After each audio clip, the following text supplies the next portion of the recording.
For the longest time, I've been wondering what that was on my wall because this is all soundproofing, all of this.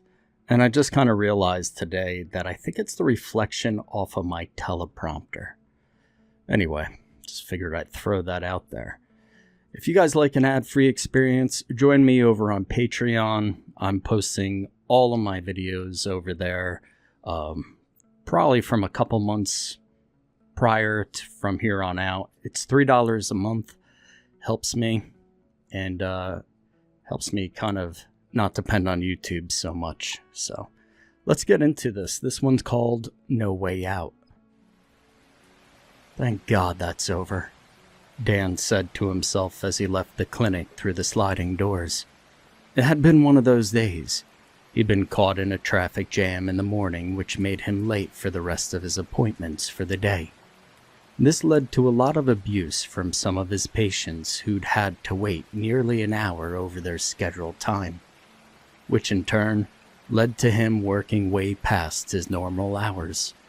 But at least it was over now, and he could embark on the long drive home to his girlfriend, Amy. He knew she would already finish work and would be waiting impatiently for him.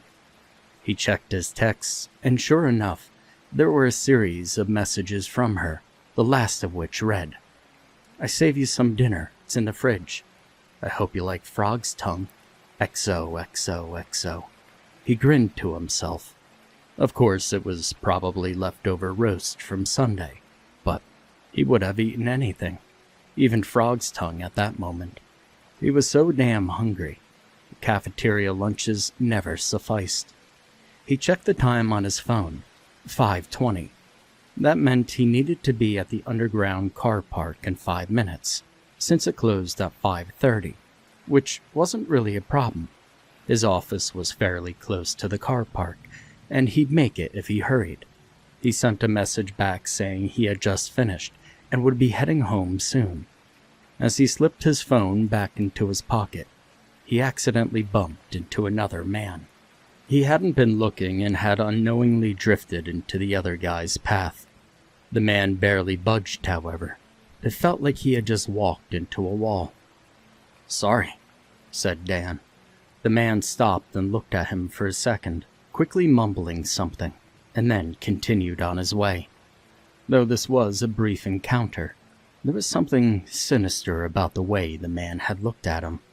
It was far too unnerving for just a simple accidental bump.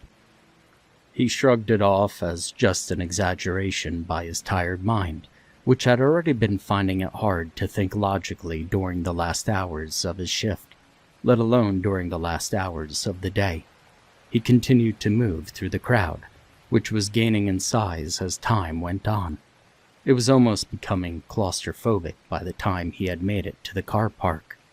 He didn't normally get out this late, and wasn't used to being trapped inside the massive wall of human mass that was 5:30 on a Friday afternoon. Quickening his pace, Dan managed to find a way through the crowd and make it to the door which led into the lobby of the car park. He pushed it open and escaped inside, sighing with relief, the feeling of claustrophobia leaving him for good. He paid for his ticket and pushed the button for a lift going up. He wondered what Hannah was doing, and prayed that the traffic wouldn't be too bad so he could make it home at a reasonable hour. Now recently, things hadn't been going that well between them. Silly little arguments that held no weight but still somehow seemed to drive them apart. He had actually planned on getting home earlier than normal, in order to give them a long time to have a relaxed discussion since the stress of the week had faded. But it was not meant to be. He sighed, and the automated sound of the lift broke him out of his thoughts. He entered the lift and pressed the button for B5, the lowest level of the car park. As he felt the lift begin to descend, he rested his arm on the metal armrest which ran around the interior. Since he'd been late getting into work, and subsequently the car park, he had been denied his usual spot on one of the higher floors. So instead, he had to park on the lowest floor in the entire complex, which really wasn't his cup of tea. It wasn't like he was scared of the dark or anything, but he'd had a bad experience of being locked in the cellar of his own home. He and his brother Alex would go down there regularly to play hide and seek, as it was a fairly large cellar. Down in the darkness, it was hard to see your own hand in front of your face. One of them would wait outside and count, while the other found a place to hide. One particular time, while Dan was finding a place to hide, Alex noticed that their father was returning home from work early, and in his excitement, he completely forgot about the game, and as he ran off, hit the cellar door with the back of his foot. Unfortunately, he didn't notice, and as the cellar door only opened from the outside, Dan was trapped. As the lift doors opened to the dimly lit basement level, and he began walking towards his car, which was the only one left on the level, he began to think about the feeling of being locked in the cellar. He remembered hearing the door shut, and the sudden dread and confusion that filled him. Both he and Alex knew that the door only opened from the outside, so why had he shut it? Was he just trying to mess with him? He had emerged from his hiding place under the old couch and stood up to come face to face with complete darkness. He had never experienced anything like it before. The door to the cellar had always been left open when they played hide and seek. Neither of them had ever dared to shut it. He began to feel uneasy, and then after he had climbed up the ladder and banged on the door to no answer, he began to panic, screaming out and punching so hard that splinters made jagged cuts in his knuckles. He felt as if the air was unbreathable and his heart was going to burst out of his chest. And just when reality began to sink away from him, he had felt a warm sensation of sunlight touching his face. Then he was out of the cellar and in his father's arms, his tears being wiped away. The memories still made him shiver, even today. He shook his head as he unlocked his car and climbed in. He just wanted to get out of this car park basement as soon as possible and get home to Amy. He quickly reversed out and began the ascent to the ground level. As he reached the ground level, he noticed something unnerving. It wasn't any brighter up on the ground floor than it had been in the basement levels. But maybe he was just being irrational. But it was really odd. He felt the same sinking feeling in his stomach when he had been trapped in the cellar by his brother. Sighing, he just shook it off. The car park was almost ready to shut, so they had probably turned off some lights already. In fact, he laughed at it. There was no way he was getting locked in the car park, and he still had plenty of time. But unfortunately, as he rounded the final corner, he came face to face with a closed roller door and a roadblock. This didn't make any sense. He checked his watch again. Still 5 minutes left before the park should have closed. What the hell was going on? Unsure of what to do, he frantically looked around for anyone or anything that could help. This was ridiculous. He could actually see the time on a display near the billboard ads. It read 5:25, and next to it was a neon sign which read, "We shut at 6 p.m. It just didn't make any sense. Well, even if they had shut early, there had to be people still around. He wound down his window and yelled, "Hey, anyone there? Can someone open the door, please?" To no response. This feeling unsettled him greatly. The sound of the cellar door snapped shut, the darkness imprisoning him in an inescapable vice. "Anybody? Can anybody hear me?" Still silence. Dan could hear his own shallow breathing. That's how quiet the car park was. The sound from the outside was seemingly blocked by the steel roller door. He wiped the cold sweat off of his forehead and shakily pulled his head back into the car. There had to be a way out. The first thought that came to his head was trying to smash through the roller door with his car. But it looked too strong, and to begin with, he had to find a way through the roadblock as well. It couldn't have shut down that long ago, though. He only had walked in the car park not 5 minutes ago, and the whole thing had been wide open then. He decided if he could find anyone on the higher levels who might be able to help him. Keeping his panic at bay, he reversed back until he had space to turn around, and then began to drive up to the higher levels. As he drove, he realized he was holding on to the wheels so tight, his knuckles were turning white. No, this isn't happening. Nah, it can't be happening. He tried to brand the idea into his brain. Still, he saw no one. Higher and higher he went, desperately scanning the surroundings for a sign of life, but still he saw no one. The dark cement walls and pillars seemed to close in further and further as he went higher and higher, and finally he reached the top level, and upon seeing no one, he panicked. Where the fuck is everyone? He screamed, without even bothering to open his window. He punched his steering wheel over and over again, the erratic beeps of the car horn fading into the great nothingness surrounding him.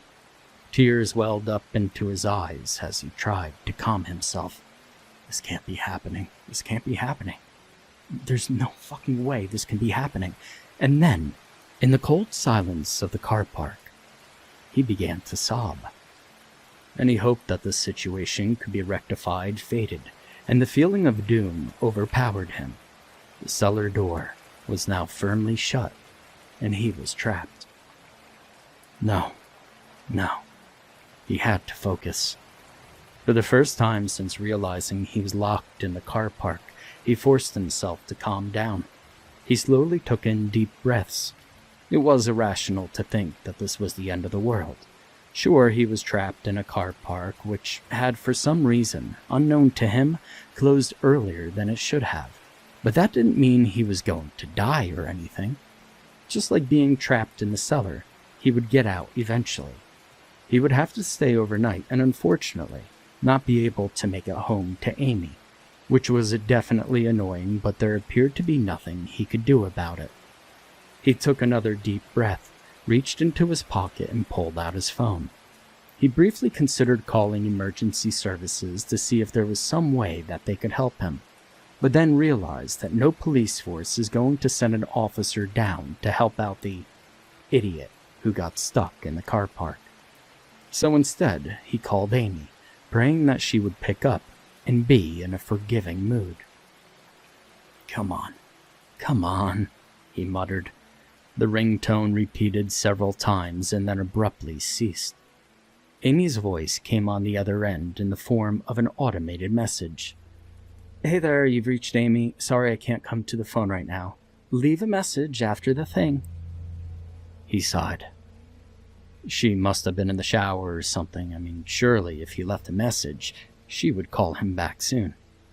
Hey babe, it's me. I'm really sorry, but somehow I'm trapped in the car park. I honestly don't know what's going on. I got there with enough time to get out before they closed, but when I tried to leave, it was all shut up for some reason, and, well, there's no one around. I know what you're thinking, but anyway, I'm really sorry. If I could find a way out of here, I'll let you know. If not, well, I guess I'll have to sleep in my car and I'll be home as soon as possible tomorrow morning. Again, I'm so sorry. I really wanted to see you tonight so that we can, talk things over. Can't believe this all happened. Call me back when you get this message. I love you. He ended the call and slipped his phone back into his pocket. He sat back in his chair and exhaled deeply. He guessed it would be worth checking to see if he could use the lift or the stairs to get down to an alternate exit. He turned his car back on, and as he did, he glanced up into his rear-view mirror and caught a glimpse of something. A man. He was standing behind his car, and from looking in the rear-view mirror, it was as if he was looking directly at him. Dan quickly whipped his head back around to look at him. He was wearing a blue jumpsuit and a mask over his face. The mask looked like it was forged from hard steel, with jagged edges and sharp points. The mask covered his whole face, with dark eye holes and a vertical mouth hole, which looked like a tiny chamber. Dan didn't know what to do. He looked like a madman, but as far as he knew, this guy was the only other human being in the car park. His only hope for escape. He had no chance but to ask him for help. Dan wound down his window. "Hello, can you help me? Dan didn't get to finish because he was interrupted by the crunching sound of his back window shattering. The man had an axe and had just broken the back windshield. In an instant, he had lunged into the car and was about to swing the axe into Dan's chest. Dan screamed and violently reversed the car to the left, causing the man's aim to be off by a fraction. The axe cut through the seatbelt and Dan's shirt, barely missing his skin. The man was thrown off balance as this happened, slamming into the left side door. He could hear the man panting like an animal, readying itself for another attack. But Dan couldn't stop driving. He knew that. But he had to keep moving side to side or the man in the car would surely tear him to shreds. So he constantly swayed the car, his hands gripping the wheel like a castaway holding on to a lifesaver. Dan twisted and turned the car as the man swung wildly with the axe. The first swing the man made connected just behind Dan's head, slicing off his headrest. Dan screamed and banked the car hard right, causing the man to lose his grip on the axe, dropping it under the passenger side seat. "What do you want?" Dan cried out, on the brink of descending into madness. The man still didn't say anything, but instead suddenly reached over and covered Dan's eyes with his hands. Terror filled him. Darkness beckoned. He fell further and further down the pit. He fell farther and farther away from Amy, her face disappearing into the nothingness. The cellar door wouldn't open. He was hitting it and hitting it, but no one was coming. Not this time. No. No, please. He finally broke out of his daze and slammed his foot down on the brake. The car shuddered violently, and Dan felt the man rise over the top of him, allowing him to see again. The instant his eyes opened, he saw the man impact the windscreen and the glass shattering like it had been hit with a sledgehammer. Dan closed his eyes again and shielded himself as best he could, but he still felt burning pain shooting up his arms and legs as shards of glass penetrated his clothing and sunk into his skin. He slowly opened his eyes and surveyed the chaos. Luckily, he hadn't smashed into anything. He had managed to stop before reaching any of the cars parked in the reserved bay area. The man was not so lucky, though. He had flown through the windshield and landed on top of a small car. It looked as if he was sunken in. Like his impact was so great, it had actually dented the top of the car. Ignoring the pain, Dan tried to gather his thoughts. He had to try and ring the police, but he couldn't stay where he was. There was too great a chance that the man was still alive, whoever he was. But for some reason the car seemed to have stopped. Maybe he had stalled it somehow. Keeping his eyes on the motionless body of the killer, Dan turned the key in the ignition, and nothing happened. No, he muttered fervently, turning the key again and again to no reaction from the engine, and finally he gave up, slamming his hands on the steering wheel in frustration. He then grasped the door handle, desperately pulling it and pushing the door open. He had to at least put some distance in between himself and the man. He put his leg out of the door, but as soon as he put pressure on it, pain shot right along his limb. He shuddered in pain, quickly bringing his leg back inside the vehicle. His only option was try and crawl. He desperately pushed the door further open and then rested his hands on the ground, pulling himself forward. Blood leaked from the areas of his legs and arms that the glass had penetrated, but he gritted his teeth and pushed himself to continue. After distracting himself at least 2 meters away from the car and even further from the man, with his last ounce of strength, he pushed himself onto his back, groaning as he did so.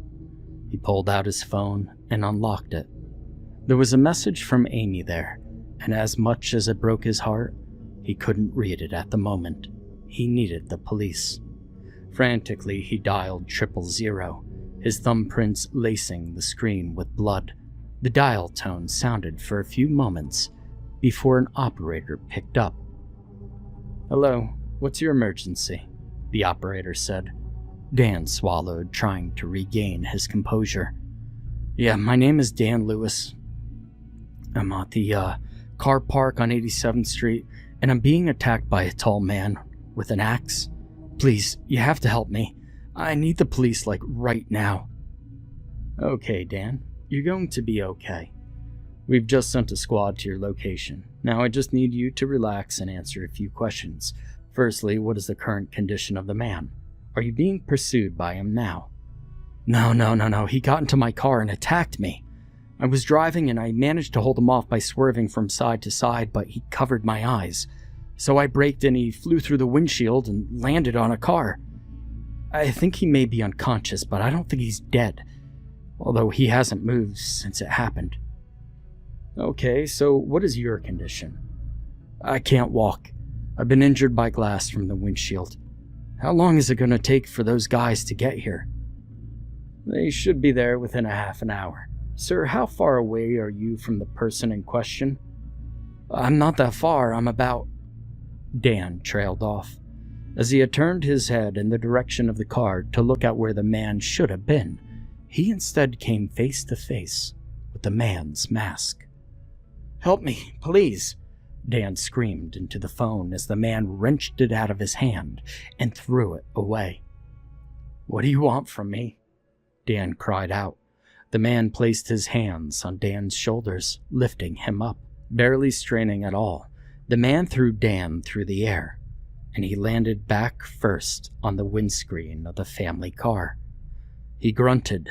Immense pain shot up his back, like a hot knife sliding through his spinal cord.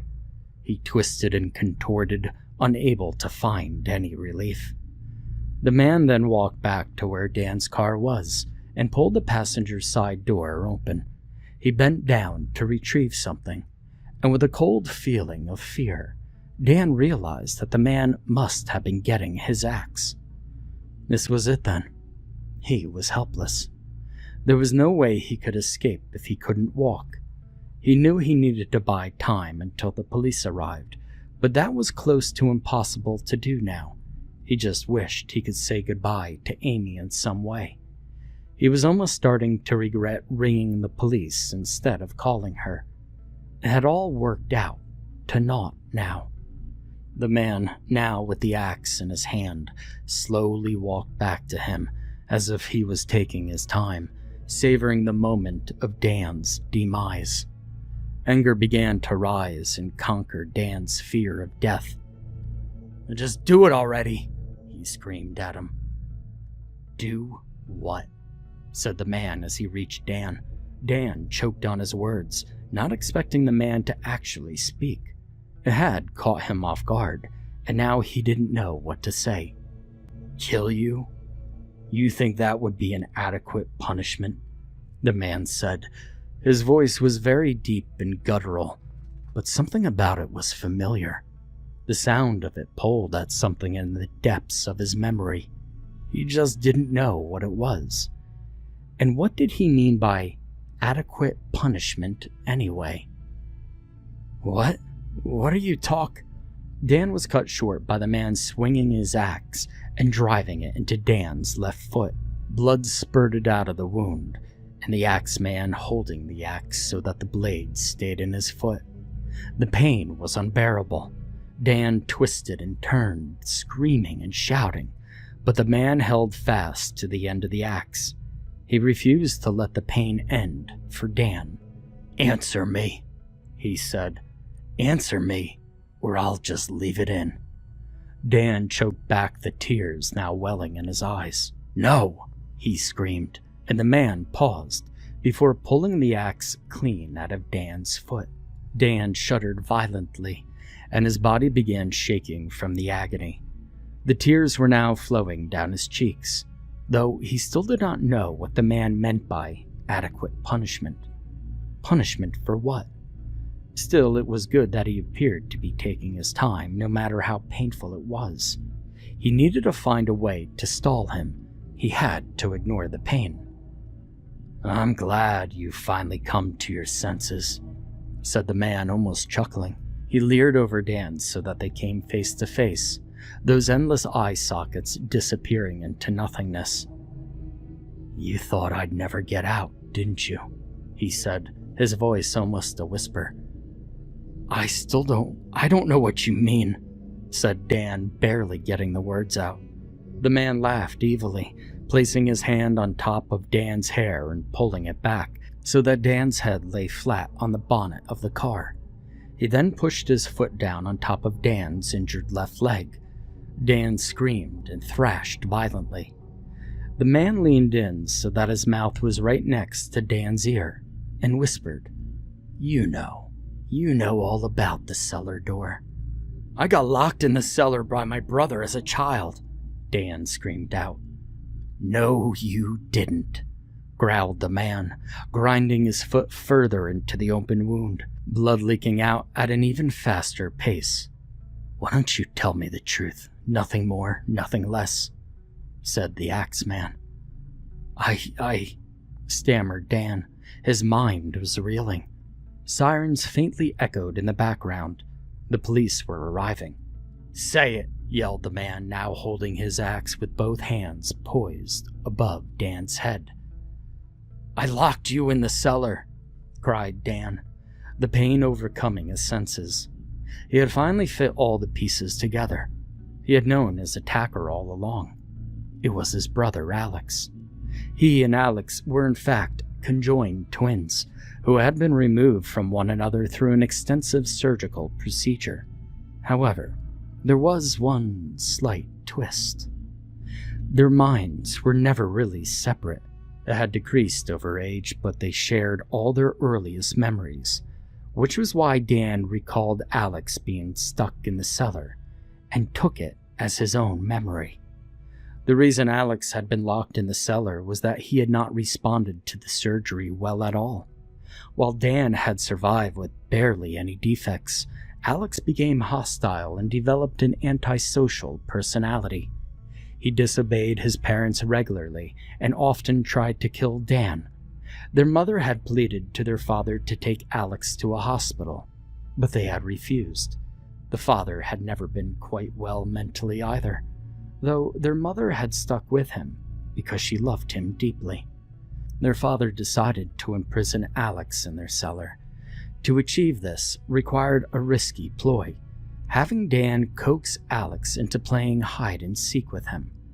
They only did this when Alex was in a good mood. It took a while, but eventually Dan was able to convince him to come and play. When it was Alex's turn to hide, Dan had climbed out of the cellar and his dad had slammed the door shut tight, leaving his son to die. That was the last Dan had ever seen of Alex, until tonight.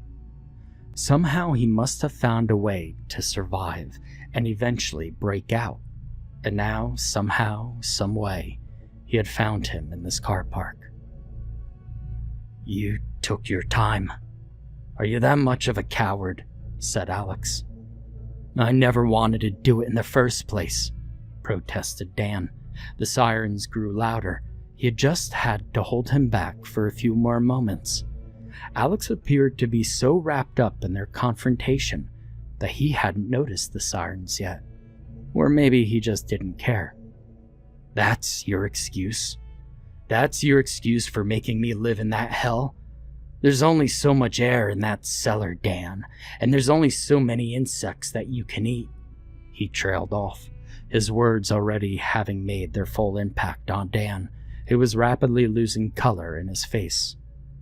"You can't rid yourself of your sins, Daniel," said Alex, raising the axe far above his head. "Sometimes you just have to live with them." And Alex swung the axe. Dan tried to avoid it. He lurched to the left as the axe came down, but the blade landed in the side of his neck. Blood began leaking into Dan's lungs, making it difficult to breathe. He could vaguely hear Alex laughing. Oh, that felt so damn good, Dan. You just have no idea, he shouted with joy. How about I do it again? I never liked the look of my face, so why should you? He said, laughing. Dan, barely able to speak at this moment, gritted his teeth tightly.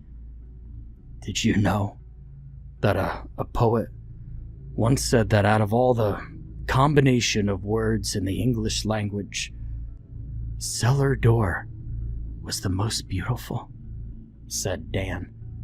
And at that moment, a loud gunshot blasted through the car park. Alex's head exploded as the bullet found its way through the flesh on the back of his head and forced its way out through the metal mask. He dropped the axe. It landed with a loud clang, and then his head fell backwards. His knees bent so that he was in much the same position that Dan was, and an officer appeared at Dan's side. Police, ambulance should be here for you shortly. Is there anyone we could contact for you? Anyone at all? Dan coughed violently, blood leaking out of his neck and onto his shirt. Amy. I need Amy. That was not the last thing he said before everything went black, however. The next day, Dan awoke in a hospital bed. He felt as if he had been asleep for a year.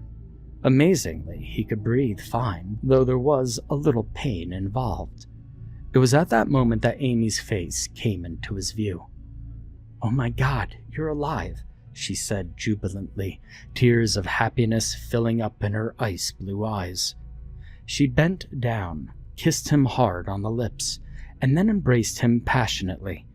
Dan wrapped his arms around her, but at the same time a strong sadness overwhelmed him. He began to cry into her top, letting out all the emotions that had been trapped inside him since he had been locked in the car park. "I'm so sorry. It's all my fault," he wept. "Shh, it's not, okay? Let's not talk about it for now," she said calmly in a way that made him feel good. "I love you so much," he said. "I love you too," she said, kissing him once more. She finally let go of him and stood up. "Okay, now, the first matter of business is..." But before she could finish, she was interrupted by a beeping emanating from her pocket. She frowned, but ignored it. "Anyway, as I was saying, the first matter of business is, I'm allowed to tell you that recovery will take a while, but you should eventually be able to breathe without a machine. The bad news is, you won't have your foot anymore, but you could get a prosthetic one. They were saying that they're really easy to fit and stuff. You'll just have to get used to it," she said brightly. "It sounds good to me, but I think we could discuss all that stuff soon. Right now, I'm so hungry. Does this place have good food?" he said, and Amy laughed. "They sure do," she said. "I'll call a nurse and stuff, and I'm sure we could get you something." "Great," replied Dan. Later on, after Dan had explained everything to Amy over lunch, she sat by his bedside while he enjoyed some much-needed sleep. She still couldn't believe all that had happened, and that Dan had managed to live through it all. She had already known about the story of Alex, but it was still a shock to find out that he had managed to catch up with Dan. They had both assumed that he had died in that cellar. While she flicked through a magazine, she remembered that she had never checked the text that she had received while talking to Dan. She pulled out her phone, and as she read the message, her blood ran cold. It was sent from Dan's phone, which the police force had been unable to recover at the crime scene. "Hey baby, I can't wait to see you tonight." I never believed in the dead. Despite how intrigued I was with genres such as horror and thrillers, there was little to no interest in the deceased. There was an unnameable disgust toward death, regardless of my love for a rare ounce of psychological arousal. As a young boy, life introduced me to Urbach Veith, and since then has eroded my ability to fear. In short, I couldn't worry or discern fear even if I desired to. I won't be able to experience something crucial like feeling warmth for the first time. Still, I engrossed myself in fear-inducing experiences, cinema, literature, haunted house walkthroughs, or roller coasters. You name it. However, I haven't had the slightest idea why. Conceivably, the meddling of the undead toyed with my mind. The unintended enjoyment of necromancy felt vulgar. Personal tastes aside, I would say that the dead should stay dead. Funerals were distraught, freak accidents turned cruel, and post-apocalyptic undead remained defensive. The work of disdain concealed itself beneath false satisfaction as I got older and more experienced with society. But nevertheless, I still clung to my favorite genres and found compassion in tales of grotesque fables. Behind the ghouls and cryptids stood genuine happiness and suspense and monstrosities.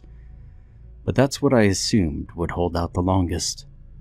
At the time, I was old enough to move out of my parents' house with their permission. 18 or so. I had devoted every penny and dime to this moment, and now it is finally happening.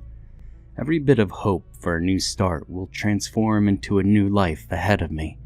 When faced with this opportunity, I wasn't scared. My parents, however, considered it too precarious and prayed for my security. Others believed it was a gift. A miracle, even. Fear is an obstacle. It gets in the way of life. Then what's the point of living if you can't experience that vital emotion, like that day? Part 1. I just moved in. It's a reasonable village townlet down south of Hudson in Westchester County, New York, yet it's still lively and flourishingly happy. Most of the place stands surrounded by lush trees like a forest, almost too crowded to reach the lake stretched by the Hudson River. As an austere individual, I fancied it here, far away from the city and in Mother Nature's embrace. Who wouldn't in my stead? Before arriving at my place, I toured the perimeter and explored new routes. Driving down an unknown road, I spotted an aging building just about the periphery, and this surprised me. The town demolished abandoned buildings since they adopted to improve the environment, removing unnecessary waste such as the structure. And from what I've heard, all the surrounding facilities remain eradicated, whereas this one, not so much. Once out of my vehicle, temptation and curiosity got the best of me as I discreetly strolled to the building's entrance. As I got closer, it diverted my attention when one of my heels unintentionally struck a heavy object. It turned out to be a sign, faded and crooked over the past years. The words were practically unrecognizable as I gently laid them down in their original location. I returned to survey the building once more and took in further details. It was a bar. It looked like any old bar. However, this one undoubtedly had a distinctive aura encircling it. The tavern was constructed of swarthy, thick wooden slabs, almost all impaired and fading in color, making it look effete black. The patched windows and doors with wooden planks. Only the splintered basement door at the side stood bounded with dense, rusting chains. Another enormous sign above the roof hung for dear life as one of its hinges managed to loosen by the wind. It was an unusual sight. However, sight undermined the reason why I never trekked onward. It reeked. It was pungent and putrid. The bar stank of some burnt animal left to decay. Innumerous figments of rancid stretches came ubiquitous. My nose wrinkled and cringed as I attempted to fan out the disgusting stink. It smelled like blanched smoke. Even in the face of the odor, something else forced my head toward the eerie edifice. There wasn't a defined answer, yet one word undoubtedly described it. Addictive. Something within smelled addictive. And after several stern glances and desperate attempts to avoid my gaze, I slackened myself from getting too suspicious or weird. Turning around and away from the bar, I backed my car into the main road, often wincing from the potent malodor and surrounding dust. As I drove off, from the very corner of my vision behind me, I could have sworn the presence of the sudden dim lights flickering in the tavern. Now, when it comes to autumn, there ought to be autumn rain. It was showering endlessly. Most of the vicinity was either flooded or soaking wet, and because of this, I spent most of the day in my apartment, studying outside the window facing the nearby woods. I just can't help but brood about that abandoned and broken down bar. Was it that important, I wondered. I pushed and focused and returned to study for an exam for the week. With my mind clouded with fixation and boredom, I couldn't help but drift off to that lonely place. It was odd, though I never drove deeper into introspection. I was fortunate to have a roommate, but not just any roommate. You see, Niall worked for the town's tourism department. We rarely spoke to each other despite common interference. It's not like we saw ourselves as burdens. We maintained several errands outside of our apartment, and the possibility of communication remained low throughout our work and studies. However, if we did, we would converse about plain day-to-day topics: weather, shopping lists, work, college, saving money for rent, the average stuff. Niall arrived about a half hour late from his regular schedule due to the storm. He was soaking wet, his trench coat hanging onto him like a vast dripping blanket. He greeted me with a warm smile before heading to his room to wash off. After a few hours, we shared tea and gentle conversations in the living room, the atmosphere calm and peaceful with the sound of rain outside. The weather reminded me of the crippled bar down the road. I asked him about it. His lips twitched to form a thin line. He set down his lukewarm Earl Grey tea on his lap, his eyes wavering uncontrollably. He managed to crack a half-hearted grin before responding. That bar? The one off the road near the lake? I nodded. Forget it. You shouldn't interfere with that place, Niall said dismissively. It's considered a bad omen to talk about the tavern. It isn't a popular topic among the folks here. I didn't know what he was blabbering about, so I went along with him and played it out. Really? My tone gradually tinged with amusement and curiosity. Well, it's up to interpretation on what's real. He paused. Say, you believe in the supernatural? Niall questioned. This act of query made me raise my eyebrow. Depends what you're talking about. Cryptids? Aliens? I asked him, never looking up from my cup. No, the undead. The undead. Ghosts and zombies? No, not really, I admitted. I don't think about ghouls more than I do any supernatural or paranormal. I mean, why? What of it? Well, you see, Niall started placing his hands together and fiddling with them. This town has its infamous folklore passed down from generation to generation, though it's very recent to date back. It's been a tradition to tell them to kids so they wouldn't wander too far into the woods. He continued. However, this tale isn't all that fiction, like how most portray it. There are different variations of the story. Almost every house has one. But nevertheless, the initial gossip was originally a retelling of a real murder case with several disappearances.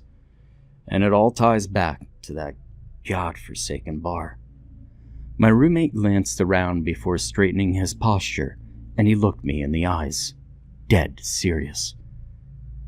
You want to hear the story of the bartender? Niles whispered slowly. I leaned in, patient and keen to listen, until Niles stood up and waltzed to the hallways. Now, in all honesty, it stunned me. I stared, scrutinizing for an answer. Was this merely jesting? Maybe tomorrow. Curfew hours, Niles simply stated and yawned, positioning himself against the walls to turn off the lights. Ah, I merely exclaimed. All right, get some rest, pal. Pressing my thumb and index finger between the nose bridge, I groaned in sudden exhaustion, descending back to my chair. Grabbing my phone from the foyer table, I caught a glimpse of the time, 11:54 p.m. Hell, it couldn't have been this late. Observing my disappointment, Niles shrugged. I could get copies of the case files. The department doesn't do anything but safekeep the documents. I'm sure they won't mind. Thanks, Niall, I said. He hummed before dragging himself to his bedroom. I stayed a bit, wondering if my interest perked from the obedience to the paranormal. I frowned, bothered and anxious. There's no such thing. Before heading to bed, I remembered something. I'd forgotten to tell him about the bar's grotesque smell. What's so strange and foul about it? How about the lights flickering on? Was that my imagination as well? Too tired for anything else, as I succumbed to hypnosis, I thought perhaps tomorrow I'll ask him. Part 2. The following morning my skin met a frigid wind. The windows were open, letting the breeze blow into the room. The air grew quick with the scent of smoke. I grimaced at the familiar smell. Damn, I mouthed. Thinking about the bar influenced my ability to function. Peering out the window with tired eyes, I noticed the rain had finally stopped. I quickly got up and started my morning routine. Niles disappeared just by seeing an empty bed in his room, but the lukewarm dark coffee on the table confirmed he had left the apartment recently. He was probably doing his morning errands just like usual. If anything, I should be the one preparing to go out. Halfway through the tram pilgrimage, I learned journalism class had been canceled via email, presumably a flash flood yesterday. Although disgruntled, I found myself in the campus library. I locked myself in a private cubicle and I got to work. Then I extrapolated this as a reasonable time to research the bar while Niall was away. I got my laptop out and searched the town's webpage, later discovering information regarding the bar and its history. And at first, nothing popped up unless you scrolled down far enough into the website. The bar's section was brief, skimmed through, almost as if a mere text was lost and forgotten. Some articles included missing persons from the 20th century, no doubt related to the tavern, yet weren't particularly forced on the cases. I was looking for the undead, but still nothing. Several hours into my studies, my back began to strain and pull from my abnormal position on the stiff seat. I decided to go for a walk. All around me were the beautifully colored skies and raining maple leaves. The leaves scattered throughout the cement road as I walked upon them. I tried to avoid the puddles as much as possible, but even that couldn't put my mind to rest. By the end of the afternoon, my energy drained as my shoulders scrunched in fatigue. At the local park, I sat on a bench, watched the kids play freebie, while the adults chatted about the incoming holidays. I watched until my mind traveled to what Niles said last night, an undead entity that haunts the bar. It's impossible. Those things don't exist. Or do they? I had no idea. As the sky transitioned to night, Niall called, notifying me to return. His voice sounded urgent and swift. He said he had a surprise awaiting in our apartment. Of course, I had already suspected the surprise gift, but played along. I returned the favor and said I would return in a few minutes. Immediately, Niall's premature chuckle found its way to my ears before hanging up. I knew this would be a gift to be shared, a gift to be recognized. Niall dragged me inside and harshly locked the door behind us, which was unusual behavior. Inside the living room, the center coffee table has been replaced with a large box with tape sealing every crack visible. I turned to him, curious, before going back to the package. Must be the surprise that he prepared for me, I thought silently. Niall stood behind me and nodded, granting permission to open it. Inside, I found it brimming with items. Multiple crumbled police files along with preserved photos and newspapers dating back to the early 1940s. I looked at these strange and random objects while inspecting each one of them. My roommate convinced the sheriff and the tourist department to give me some files for my diminutive research. It turns out they had given almost everything related to the tavern. They said the cases were going cold. Not enough evidence, and most of the things said and done were probably mere coincidences. Just too good to be real mishaps of the past.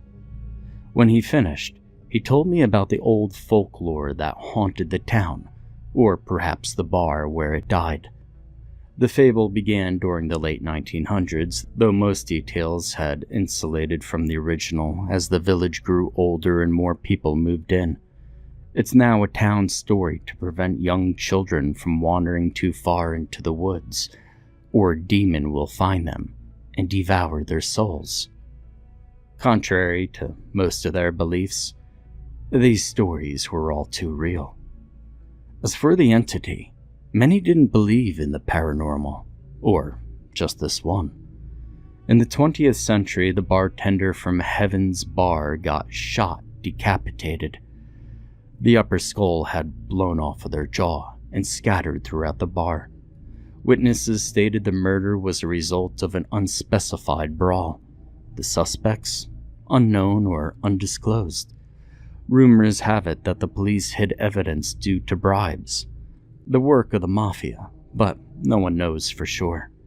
The customers didn't recall anything during interrogation, possibly from a state of shock, yet they always remembered the faint smell of smoke and blood from the disturbance. What was strange was when the haunting started. Things disappeared and reappeared in places unimaginable. Wine bottles and glasses will spill and crash unsuspectingly, and random collisions in one room but never the next. It took a turn when a man said to have seen a knife fly past his head in the public restroom. The police investigated the area to find no clear entrances where the knife had entered, but the only proof was the switchblade stabbed into the wall left from the incident. But it wasn't only things going missing for a certain amount of time. Individuals started going missing and were never found, even to this day. Although the missing persons didn't deliberately connect to the bar, people talked. What's stranger was when the bar's manager disappeared after the closing night. The disappearance only added to the mystery that shrouded the story in the town. Many suspected it to be the spirit of the malicious late bartender or a possible demon by its actions. Some even said it was the devil itself. But whatever it was, it remained a debate until the bar officially shut down in 1945, before the owner vanished, possibly from the horror and the lack of customers. Other complaints included reports of foul odor within the pub. Regardless, it remained a suspicion until someone dared to challenge the entity. Now, just about 10 years ago, a group of young teenage boys defied the rules and stories of the demon and went to the bar. They wanted to test it, pester it, mock it to see if the foolish folklore was authentic. From the written police record, the leader, a 15-year-old, threw a rock at one of its windows and cracked it, and then they ran for it, although still absurd, towards the abandoned lonely place. Mysteriously, the boy wasn't with them. They went back to check, only to find his lifeless body on the stairs of the bar's entrance. Investigators tried to figure out the cause of death, but it didn't seem right. They said the cause of death was due to charcoal burning. From charcoal? There wasn't any traces of charcoal from the surrounding areas, or the boy. By suicide, perhaps, but that's very unlikely, and to be done within a few minutes was impossible. He was just dead. None of the boys saw what had happened, nor did they give a good hint of evidence. In the end, the case halted and remained unsolved. After the unfortunate event, more people who countered the bar negatively began to die from sudden deaths like drowning, falling from buildings, unconsciously leaping in front of moving vehicles, and unexpected suicides. Some disappeared, similar to many years ago. One young photographer working for the town's newsprint took a picture of the bar before hanging herself the next day. But that is not all that got discarded from her. She managed to capture an image of a figure. The figure stood surrounded by black smoke, especially the head, and wore a black and white bartender uniform, the exact suit used when the bar was still open. This photo was one primary clue to justify that the entity was the dead bartender. Paranormal inspectors tried to link the images, the figure and the photographs the young bartender had taken before they died. After months of investigating, they had finally found an answer. It was indeed a match. The townspeople erupted. They were fascinated by the discovery, but fearfully hesitant about the subject. They didn't know what to do. Some thought of eradicating the whole building. However, they will suffer an ill fate.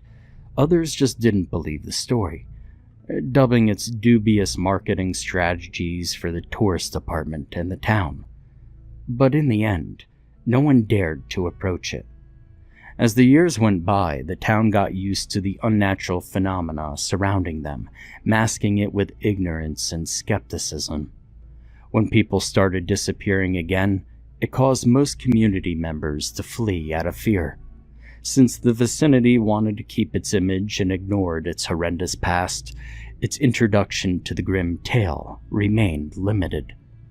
However, when I heard those stories, I couldn't help but grow more fascinated by this entity. The questions solved became several more inquiries and clustered my curious mind. I was fascinated, yet I was very confused. The undead comes back to haunt the living. I started. There has to be a rational explanation. Are there any motives? Was there a motive? Niles shrugged. He halted before responding. Well, the same thing applies to serial killers. You don't know their motives half the time. The other half is when they don't know either. He examined me, never leaving my sight. You don't believe in it, do you? It was my turn to shrug. I don't know, everything seems absurd. Photoshop's the thing, you know. The room became still with tension. Niall wanted to argue with me, but he held his tongue. A couple of seconds in, and I would have already lost it. Yet, perhaps from the luck of God, I remembered my question from last night, and so I asked. Say, there was this smell in the morning. It reeked like the bar's very smoky, yet putrid. My roommate threw his head at me, horrified. When was this? 2 days ago? One? Most recent was this morning. You need to leave this town, Niles said brutally. An uneven air swept between us. Now. Part 3. My face morphed into confusion, then conflicting emotions hit me all at once. I laughed. I can't leave this place. I just got here. Besides, I ain't leaving because some fabled goon who's responsible for the disappearance of dozens. Why? Just because you didn't believe in that doesn't mean your life isn't in danger. He barked at me. Disbelief. My mind was in utter disbelief, more disappointed, if anything. In a state of pure shock, I spoke my opinion. I dictate my own life, Niles. If there's a serious hypothesis for any of the happenings, here's what I think. The town is to blame for its irresponsibility in further investigating the cases. Then they started using jaded fairy tales to excuse their poor sob-ass authorities that couldn't find those people and capture the real suspects. And so I continued. And if you're worried about me, then shit, how about yourself? Why not move out of the village if you knew something was out to get people? This time, Niall had it. He heaved a groan. Fine. Do you really want an answer? I'll give it to you. My brother went into that damn building since he sniffed up some scent by the bar. He vanished a week into madness, and he never came back. And I'm only here because I'm certain he's still alive. I'm certain the bar has something to do with it. My eyes widened at his confession. It explained a lot. His reaction and possessive attitude kept me away. Yet despite hearing his side of the story, I recovered from my sympathy and stated my thoughts. Niles, my condolences, but I nevertheless stand with my argument. Your brother's disappearance might not be related to the bar. I explained. That's a make-believe story. There's no ghosts or undead to dismiss or even to blame. You're being a bit delusional. If he's missing for so long, if that thing is real, he might have died, Niall. He's dead. My words that night were something I regretted for a very long time. Niall left the apartment after our argument. He drove off into the woods, and God knows where he was heading to. I didn't bother to call. It was best to assume my response gave him a difficult time. I would have liked him to adjust to his feelings before returning, so I loitered for a day. 2 days, 3, and then it turned into 5, and then I waited for a week, but he never came back. And the weight of guilt slowly drove me mad until I filed for a missing persons report. However, that wasn't even enough to soothe me. Phone lines weren't reaching him either, and as I waited, something in my mind screamed danger. That something wasn't right. I disputed as much as I considered what Niall said. The authorities were just ass at their jobs, pretty much lounging baboons in uniforms at most. If someone were to look for him immediately, it would have to be me. I had already scouted the town, and to my surprise, no one saw him either. My best guess would have been to go searching in the forest. The road down by the Hudson River grew bumpier and more forgotten as we passed more oaks and rocks. It was so close to winter that the ground was already frozen. The radio jammed some light jazz music, yet my fingers couldn't stop drumming the steering wheel out of stress. My gazes hovered towards the trees, hoping to find my friend Niall within them, but still no sign of him. Soon it was already afternoon, and I couldn't look further. Circling the area, I purposely left the best for the last. Niall specifically told me not to go near that place again. However, desperate situations call for desperate measures. I didn't want to lose him. Driving by a tight corner, I catch a glimpse of silver gray. As I drew closer, I held my breath and let go when I noticed it was a car. It was Niall's car. The car was there, yet no person was in sight. This wasn't like him. Confusion and concern spiked my mind. I traveled further to look for him. There's no way a person could roam this far by foot if it's going back to the town, unless there was another destination they could have gone to. My breath hitched, stopping in my tracks as I contemplated my anxiety. The bar was near. After a few minutes, I noticed a glimpse of the bar's roof. Making my way down the path, I finally found the bar's location. I was grateful for once. However, something was wrong. I parked right across the abandoned bar once I arrived. The tavern nevertheless remained the same, though wooden slabs patched the entrance. I quickly went up its steps and jiggled the rusted doorknob. Sweat dripped down my head when I heard an unmistakable click. And that's when I noticed the rigid planks weren't bounding the frame. They never had, just mere decorations to deceive the naked eye. Once the door opened, I peered inside. Dust caked the walls and all the furniture was still there.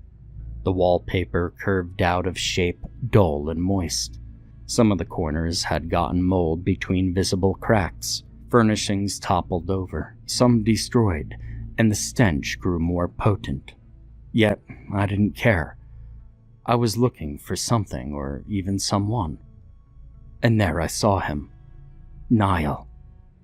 A wave of relief came crashing as I came kneeling towards him. Seemingly hiding under the bar counter, Niall sat idly on the floor. His legs didn't seem to work. One of his ankles had a painful purple and green bulging in size. Sprained, I thought. I wondered how Niall managed to move around. His caving body wasn't any better. The guy had been shaking since I saw him. What the hell happened? Why are you even here, Niall? Why's your leg like that? I asked him. I don't know. I don't know. The bar spoke to me. The door wouldn't open, Niall frantically exclaimed. I was driving around when I stopped at a curve to calm myself, but then I smelled it, and I couldn't move. My head started spinning, and the next thing I knew, I showed up in this damn building. It wanted to toy with me. Everything seemed so out of place. Things were moving. The bar was moving. Just get me out of here, he said, sobbing as I tried to calm him down. All right, it's okay. We gotta get you out, I reassured my friend. Grabbing onto his arms, I pulled him and slowly made my way to the exit, until I saw it. Like the photos, everything remained accurate. The dark pigmented skin, the bloody outdated bartender uniform, and most of all, its decapitated head. Its tongue freely wiggled as if it had a life of its own. Blood from their wounds continuously spilled into their uniform and floor as smoke piled up the ceiling. The teeth were still intact as the gross flesh sat on its head, and despite wearing old-fashioned cloth, the style showed prestige. However, blood and gore covered its body as if a child had splattered red paint against it. The thing was rotting from the inside out. It stood there, taunting us as the walls creaked and groaned, almost like it was alive. What was familiar, though, was the smell. Seething, charcoaled flesh. The source of the odor had been here this entire time. I could have laughed, but I didn't. It was all too real. It wasn't like anything I'd ever seen or heard of. I couldn't move. No matter how hard Niall or my mind screamed to move, my body wouldn't budge. I couldn't help but get drained and observe the situation. It felt as if my feet stood physically glued to the ground. I stood there staring at it with exhaustive stares and a dry throat. The thing suddenly tilted its head, decapitated from the jaw while blood poured out from the reaction. The dead stalked forward towards us. Some of its blood spilled onto my hands and face, foul and disgusting as it burned my hands with toxins and scum. Stank just like its smoke. It made me let go of Niall out of instinct. I tumbled out of the bar onto the floor and into the ground, panting intensively, never looking back into the building. From my suffering stomach, vomit came rushing out as I heaved myself from anxiety. What the fuck was that thing? But then suddenly, a new wave of panic hit me. Niall. I left Niall in there. My legs scrambled up and marched onto the steps where I paused. The undead bartender stood in front of me, tilting their jaws yet again. It lightly bobbed its shoulder as a gesture of amusement. They found this gravelly entertaining. It slowly raised its hand and waved before the doors started to swing. From that moment on, I heard the faintest words before they parted. That rasping voice teased the living as it danced with the death. It mocked both of us. It ridiculed me. Goodbye, was all it said to me. I didn't flinch. However, a lump rose from my chest when I realized what it was doing. With every ounce of strength I had left, I bolted. I ran faster than I did in my lifetime, more quickly than I could think. Everything ached. Sweat dripped down my chin as I screamed for my roommate's name. Niall called back to me, his arms stretching towards the closing door as he cried, "Samuel, wait!" The door closed and clicked locked. I spent hours hammering at the door. Sometimes I tried to peel the wooden slabs off the bar, but to no avail. I would return to the door and pound again. My head became faint, and my tired eyes grew heavy with tears. I yelled for Niall's name again, but it was too late. Niall was already gone.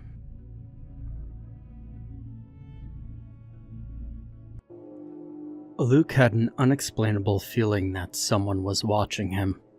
He hasn't been able to think about much else since he woke up.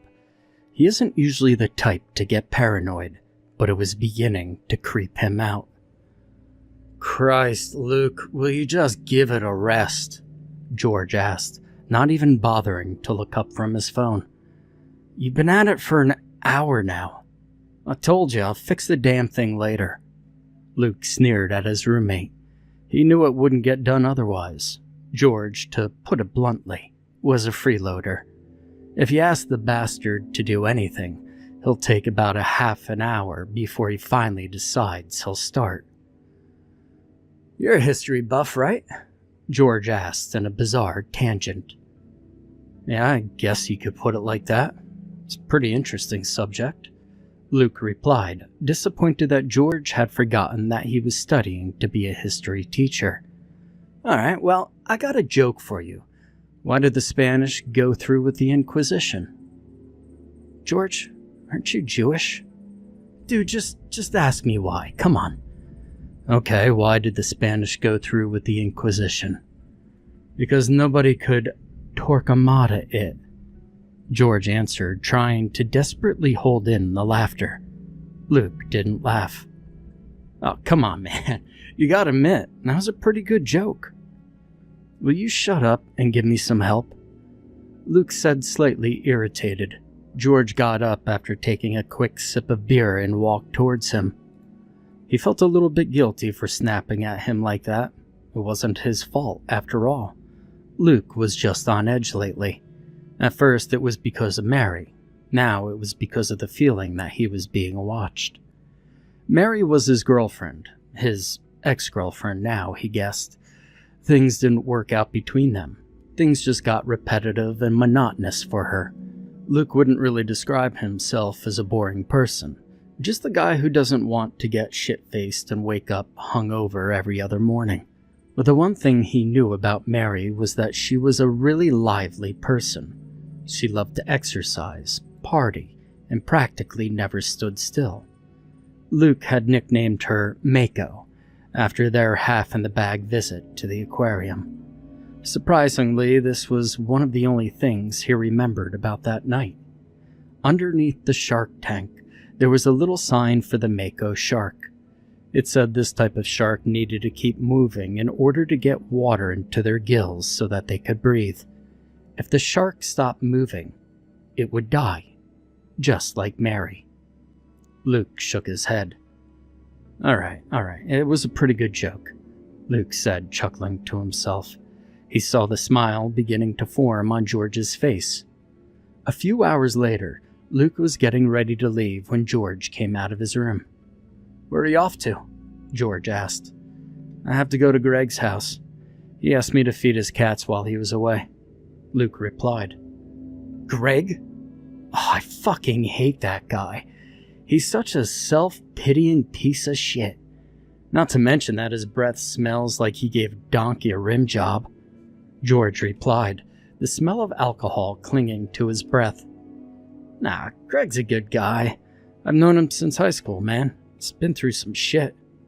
Listen, you don't need to be so hard on him." "Whatever. Oh, and by the way, Trish stopped by. She was wondering if you wanted in on the league again this year." George was talking about the Fantasy Football League. "I'm not entirely sure. I didn't really enjoy it as much as I wanted to last year." Luke was refraining from bringing up his fight with Mary at one of their parties last year. The league would get together on Sundays to watch whatever game was on TV. He couldn't even remember how it started, but he did remember the long taxi ride home. Mary had driven them there, so when the fight got out of hand, she left him at the party, went back to her apartment. Well, I know, man, it just felt so bureaucratic last year. I mean, who cares if I didn't get my waivers in on time? I thought we were just doing this for fun. Once again, George could only think of himself.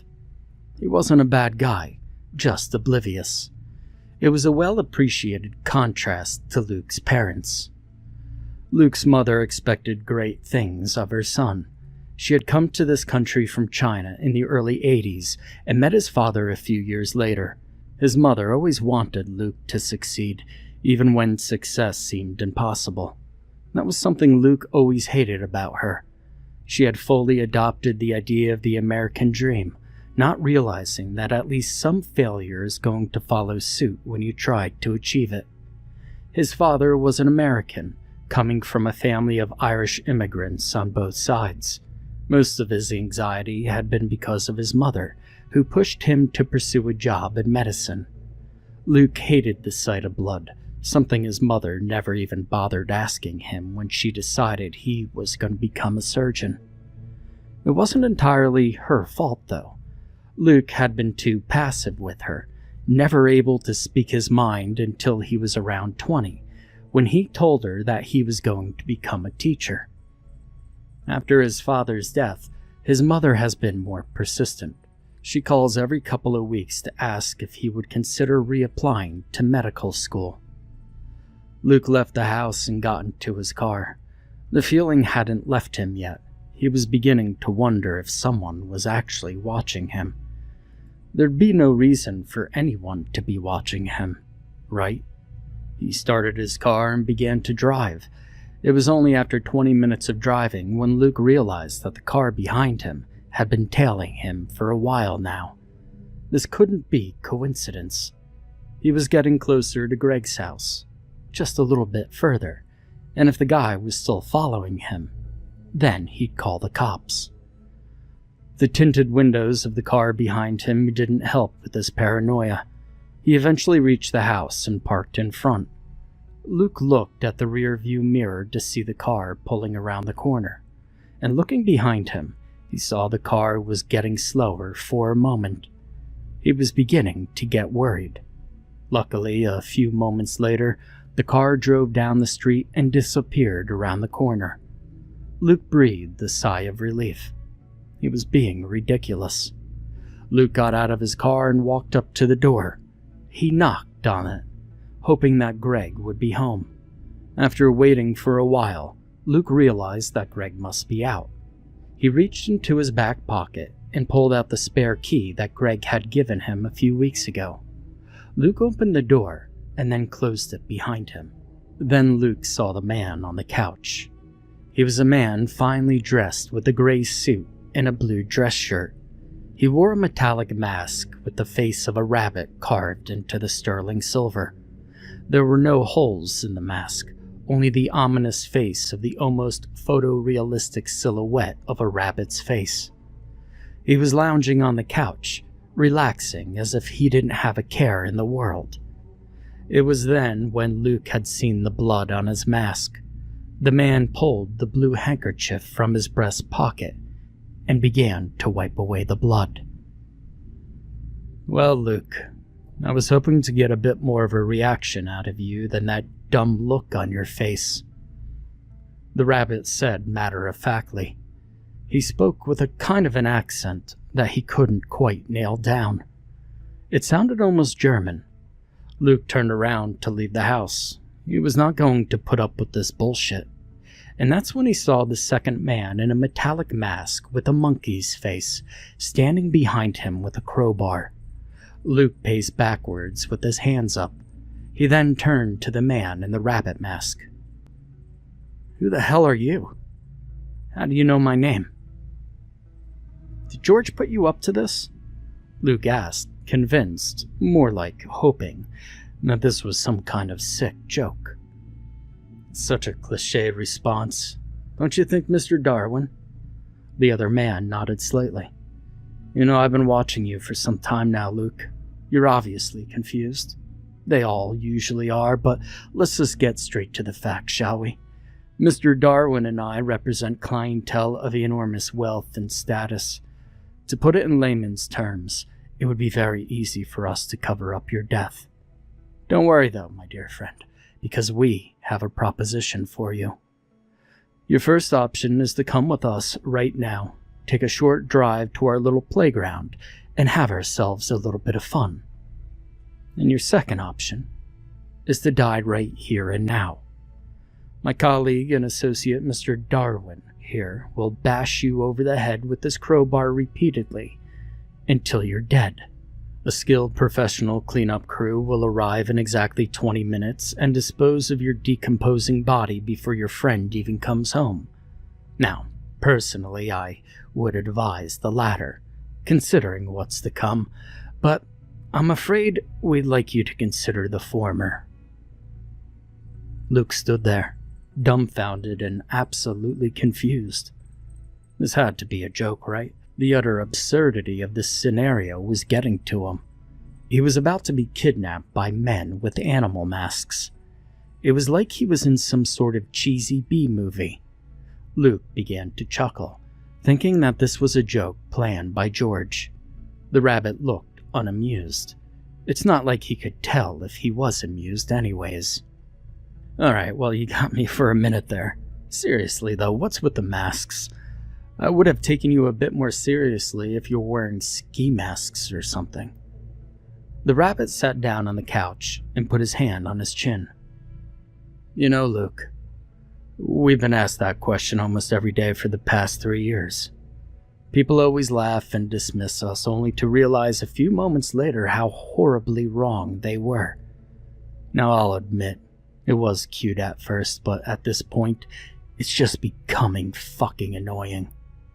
We will, however, indulge you, just this once. Part of the reason we wear a mask is because of this. The rabbit removed his mask, revealing his grotesque, rotting face. Beneath the mask was a shimmering white smile.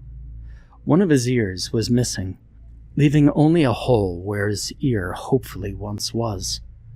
The rabbit's eyes were bloodshot, yet full of an almost childlike excitement.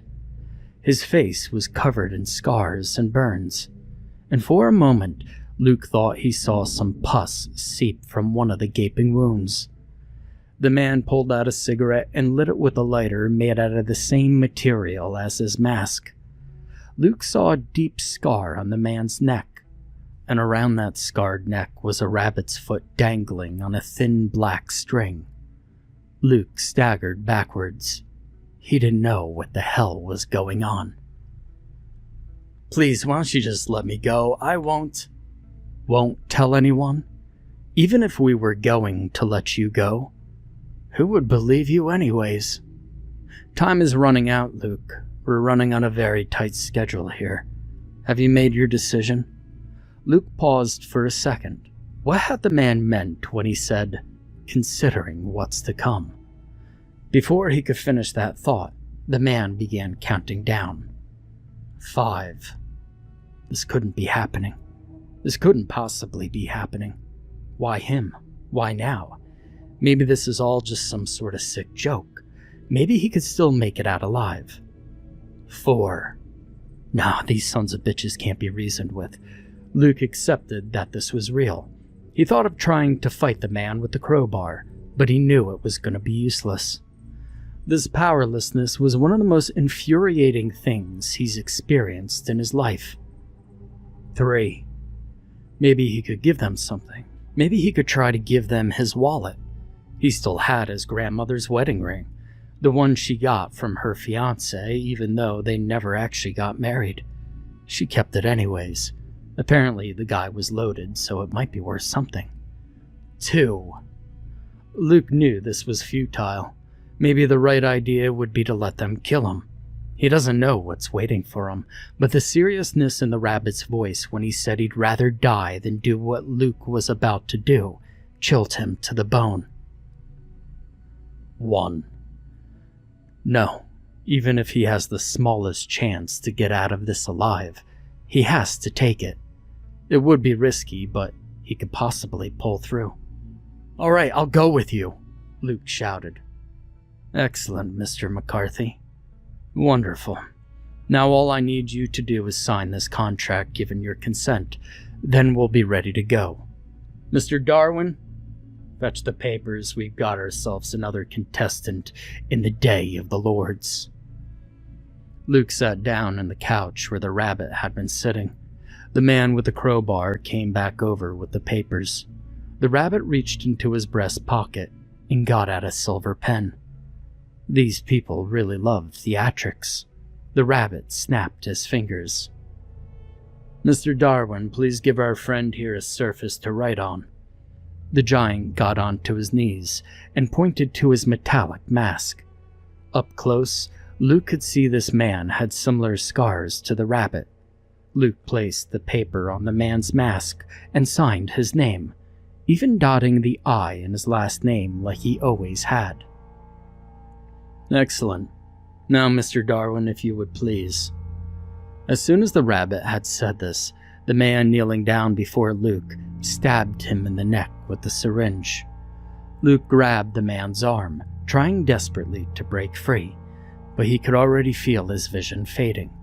Before he knew it, he woke up on the tiled floor of the white room. Luke was wearing loose-fitting white clothes, almost like a robe. There was a large door in front of him. The door was decorated with an ebony doorknob and some form of pattern painted in gold. Luke opened the door. An auditorium full of people was now visible to him. Each of the audience members was wearing the same metallic mask as the rabbit and the man with the crowbar. They were all dressed in elegant but gaudy clothing. The entire audience began to clap as the spotlight was shown on Luke. The rabbit walked out. He was holding a microphone in one hand and a pocket watch in the other. He'd had a wardrobe change since they'd last met. He was now in a white suit with a dark green undershirt and a black tie. The rabbit waved to the crowd like he was a politician on a campaign trail, and Luke couldn't believe what he was seeing. Should he laugh or should he scream? The rabbit glanced at the pocket watch and pressed his hand against his mask. Oh dear, we're running a little behind schedule, folks, he chimed, and the crowd began to laugh. Let's make this quicker than usual, shall we? Ladies and gentlemen of the distinguished aristocracy, welcome to the 95th annual Day of the Lords. What a show we have planned for all of you tonight, and it's been my honor to host this event for around 3 years now. Now, we all know you've been waiting for this for some time now, and I won't indulge too much in theatrics. This, ladies and gentlemen, is Luke McCarthy. He is the biological grandson of a man that I'm sure you all know very well. Mr. McCarthy is a descendant of the former council member of our little club. He's a direct descendant of Theodore Kennedy. The rabbit paused as some of the audience members gasped. People in the crowd began to whisper. Luke had no idea what this man was talking about. He didn't even have grandfathers by that name. In fact, he hadn't heard that name in his life until this point. Now, I'm sure you're all confused. As I'm sure you are aware, we already purged our ranks of the dreaded Kennedy line years ago. But what I tell you is the truth. The Kennedy legacy did not die in that fire. Our friend Luke here is the last remaining Kennedy on the planet Earth, whether he is aware of it or not. And according to our information, his father was conceived out of wedlock. His mother had broken off her engagement to her husband after discovering the secret of our distinguished organization. They did not part ways after that. We don't know the exact details of how this man's father was conceived, but the evidence is overwhelming that this is the last remaining Kennedy. What an exciting and excellent turn of events. Don't you all think? The crowd began to clap once again, cheering wildly, yet still having a sense of civility. Luke couldn't even comprehend what was going on. His senses had been completely overloaded. This was insane. He stood there, not able to understand what was going on. All he could do was watch. Now, Theodore Kennedy was a traitor and a disgrace to this renounced organization, and to think that moron believed he could really take out this leviathan of an organization always makes me laugh. Unfortunately, Mr. McCarthy's father passed a few years ago, long before we discovered Mr. Kennedy's secret. So, we must be satisfied with the next best thing. Instead of killing the last remaining son of the Kennedy line, we'll have to settle for this. Now, let's begin the blood sport and pain, shall we? As soon as the man finished this sentence, 2 more men appeared from behind the curtain. The crowd at once began to cheer. The 2 men put a bag over Luke's head and tied his hands and feet together. Luke was dragged for around 5 minutes until they reached their destination. They cut his restraints and pushed him into the room, then closed the door behind him.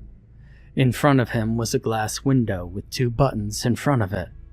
Above the window there was a sign written in red paint. Judgment. Luke walked up to the window and placed his hand on it. The window was sturdy, maybe made out of plexiglass. He could barely make out what was on the other side. He tried to take a few steps back to get a better look. 2 spotlights turned on and revealed 2 men kneeling on the ground, stark naked and chained to the wall. They were either passed out or drugged. A projector turned on above him and the spotlights turned off. It projected the face of the rabbit on the wall. This is your first of your tests, Mr. McCarthy. The 2 men who kneel before you are what most people would consider a detriment to society. One is a homeless man by the name of Alfred Kennedy, the other a sex predator by the name of Alfred Kennedy. Both of these men share the name of your grandfather. You most likely noticed the 2 buttons in front of you. The one on the left will kill the sex offender. The one on the right will kill the homeless man. Let me give you just a little bit of their backstory. Alfred Kennedy lost his job in 1999, the job he worked at for over 20 years. Suffice it to say, he couldn't get another job after that. The problem was that he needed money for his daughter. When she was just 10 years old, she was diagnosed with terminal cancer. After 2 years of desperately searching for a job, Alfred eventually realized he would not be able to save his daughter. She died later that year. The only solace he could find from his pain was rum and painkillers. Things ended up with him on the streets. That is where we found him. He's a man who's lost his reason to live, but a good man at heart. Now tell me, Luke, do you value this man's life? Alfred Kennedy has been called everything from a gentleman to a monster. He was an extinguished member of our ranks for many years until he eventually decided that he would throw his life away. He was found guilty just last month. Before his trial, we snatched him up, called in a few favors, and now he's here with us. This man has ruined the lives of up to 20 women in this county alone. Running him through would not be such a bad thing, would it? But wait, there is, however, a third option, and you probably haven't even noticed it yet. But there is a saw in the corner of the room. Both of these men will get to live on one condition. We want 2 fingers. That is, 2 of your fingers for the lives of these men. Will you be willing to sacrifice them in order to save your fellow man regardless of their crimes? Luke was simply not the kind of man to make sacrifices for such a vile person. He thought the choice was relatively simple. He was going to kill the monster. He was going to kill the one who ruined so many people's lives. But there was something about this decision that made him shiver.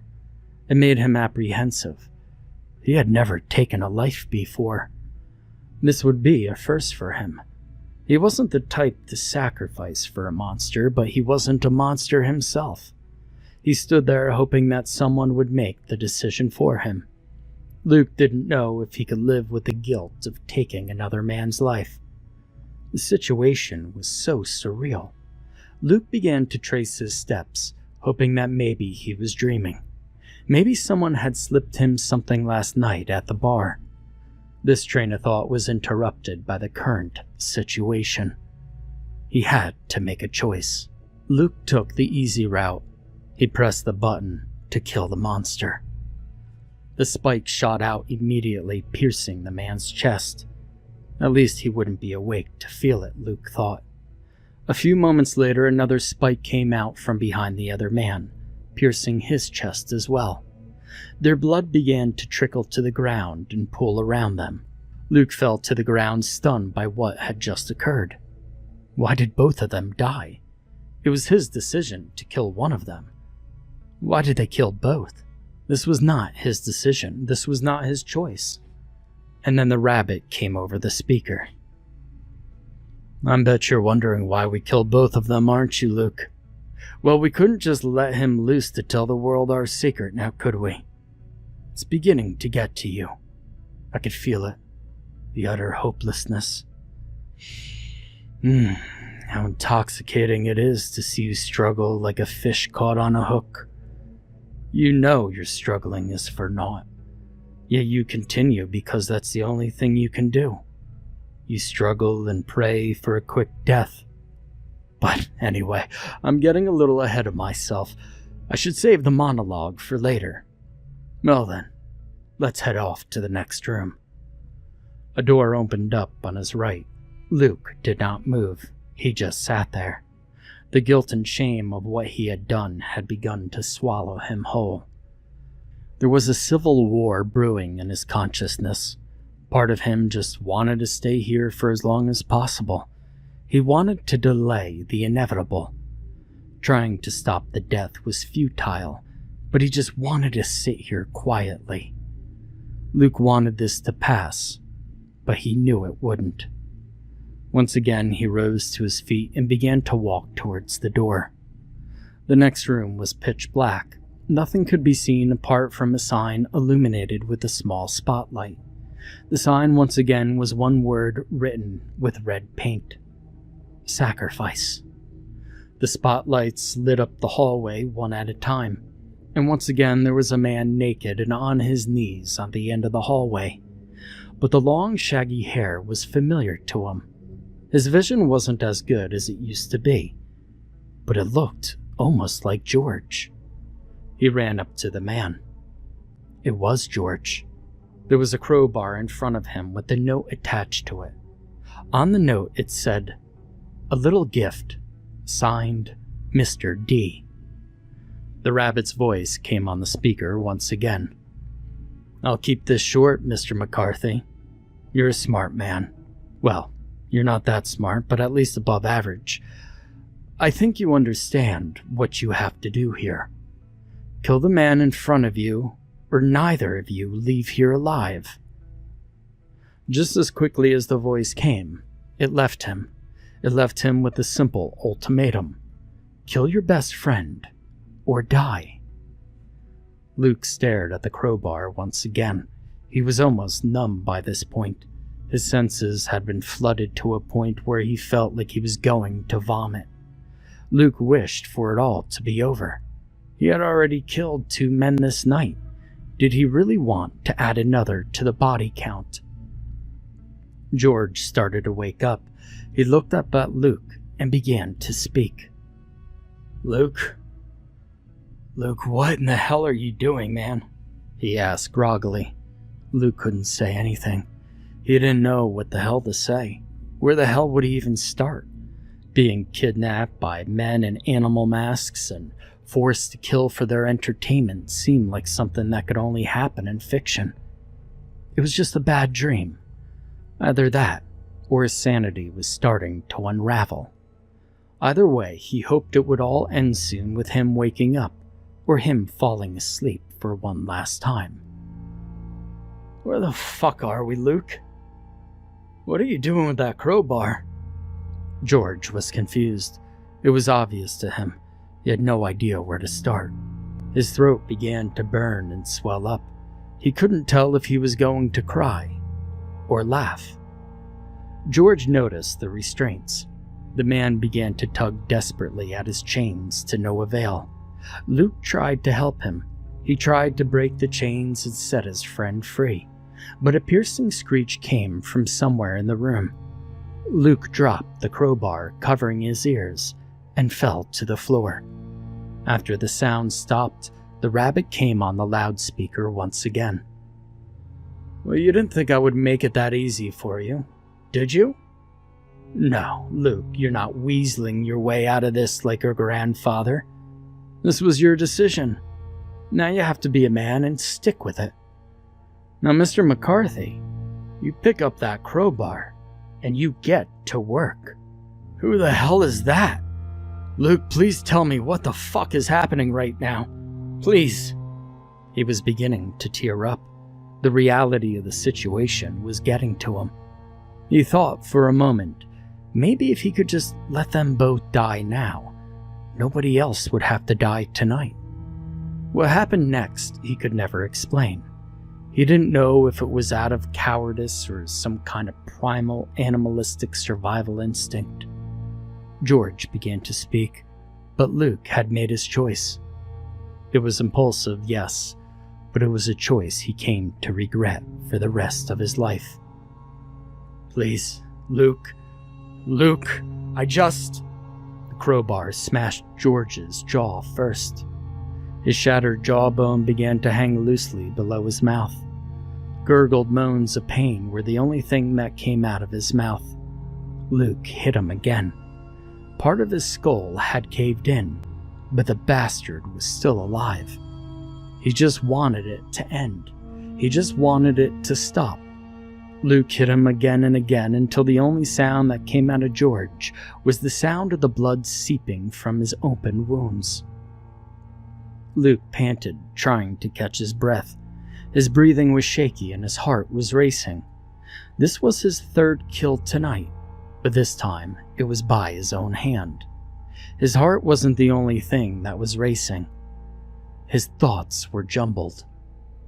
"Well done, Mr. McCarthy, well done. Excellent job. Well, this was a surprising turn of events, wasn't it, ladies and gentlemen? He sure does have the Kennedy blood running through his veins. Wow, a true bloody killer through and through." The rabbit began to whisper into the microphone. "If you knew even half the things that man did to me, you'd be thanking me for the things that I'm doing to you, Luke. Now why don't you move on to the next room before I change my fucking mind and kill you right now?" This man was insane. What had his grandfather done to this man to make him so angry? By the way he spoke, it had made it seem like there was a long-running hatred between the two. But Luke couldn't think about that right now. He was mourning the loss of his friend. What a pathetic excuse for a man he was. He had killed his best friend without a moment of hesitation, and Luke fell to his knees and began to cry. This was the end. There was no way out for him. After a few minutes, the piercing screech came again. This was the one and only warning for him to move. He complied and walked to the next room. He held on to the crowbar, and once again the next room was dark and illuminated by one spotlight, shining like a lighthouse on a foggy night. On a sign, one word written in red paint: "Finale." The rabbit's voice echoed through the large room. "You know, folks, my associate and I were not the only one mutilated by Mr. McCarthy's illegitimate grandfather. No, these things that lurk in this labyrinth got it much worse than I. You should hear the screams of the cleaning crew who came to clean up the blood and remain at night. Keeping these abominations fed is a hassle, but it's worth every cent. It's very single cent to see the sheer horror on men's faces when these pitiful bastards get close enough to see them. Now then, let's get this show on the road. This is the room I lovingly call the finale. Jesus, when will it end? Hadn't he already gone through enough already? Luke took a slow step forward. There was something different about this room than all the other ones. His breath was visible now. The room was cold, colder than anything he's experienced in his life. His thin clothing didn't do much to protect him against it. His muscles began to twitch, and his knees began to quake. The icy sting was starting to nip at his face. Each step warmed him up slowly, but then the cold would rush back to him. The cold was goading him into thinking he was actually going to get away. It almost reminded him of a neighbor in his childhood.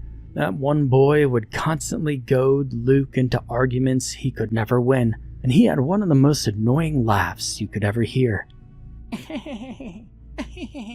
The distant humming of the room even reminded him of that prick's cackling. Maybe it was the cold, but he felt his mind began to wander. Luke had to focus. He started to walk again. In the distance he heard muffled screaming, like someone was trying to cover his scream with their hands over their mouth. Luke pressed his back against the wall. When he heard the thumping of his heart, he tried taking slow, deep breaths to calm himself down. Staying calm was the key to getting out of here alive. He needed to think as rationally as possible if he wanted to get out of here. Luke looked around the corner to get a better look at what was making the noise. The sight made him dry heave. A man, at least he thought it was that, was standing in the middle of the long corridor. It was wearing the same clothes as he was, thin white robes with bare feet, but the clothes were tattered and torn, and by the looks of it, the thing was missing an arm. Luke eventually noticed that the creature was dragging the missing arm behind itself. Its head was shaved and scarred by surgical incisions. The face reminded him of the rabbits. The monster grunted like some kind of animal and looked behind itself. He saw that the creature's eyes were sewed shut, and Luke quickly went back behind the wall, and he gripped the crowbar tightly. The temperature of the room began to rise. It wasn't just hypothermia setting in. The labyrinth was getting noticeably warmer. The monster was getting closer. It dragged its decomposing arm behind itself. The grunts were more curious now. It was like it was trying to find where he was through some form of echolocation. Luke heard the familiar voice come over the radio. "There's no room for the weak, Luke. No room for the weak. Nobody out there will show you any mercy, so why do you expect us to? We're just trying to make you a better man. We're making you a more experienced man. The Lords aren't just a group of wannabe serial killers, dear friend. We're merely firm believers in natural selection. But that's been treaded on so many times before. I'll tell you what, Luke, you get past this little trial, and we'll let you free. We'll even pay for your therapy when you get out. All you have to do is bash that fucking thing's head in." The thing was getting closer now. It was do or die. Luke gripped the crowbar even tighter. Before, the killing had a bit of hesitation because he was killing another human being. This thing lost whatever humanity it had a long time ago. Freedom was close. He didn't even care if it was just another trick anymore. He needed some kind of hope to cling to. Otherwise, he would fall apart. He needed something to believe in, even if it meant being in denial. Ironic, considering how worried he was about rationality just a few minutes ago. No time for that now. Luke turned the corner and raised the crowbar. Before the swing impacted, before the killing blow had landed, there was a split second where he saw her face. It was the face of the woman he'd spent months of his life with. He really was losing his vision, wasn't he? He recognized the face. It was Mary's. The crowbar shattered her fragile skull like porcelain. He'd killed 2 of his friends tonight, and 2 more innocent people as well. That wasn't the thing that scared him. It was the numbness he felt, the tingly feeling he felt in his chest. The pain was being delayed. He just knew it. He didn't even mourn this time. Luke just kept walking, dropping the crowbar behind him. He opened the next door to rousing applause. He was back in the auditorium. He was back in the room that started it all. He confronted the clapping with a look of complete confusion. Whatever had happened had completely drained him. He was a broken man. The rabbit came out and pulled a handkerchief from his breast pocket. He dabbed away some of the blood on Luke's face and then turned to the crowd. "What a wonderful performance! Am I right, folks?" The crowd roared in excitement. "Well, I'd like to thank Mr. McCarthy for his stunning display for us tonight.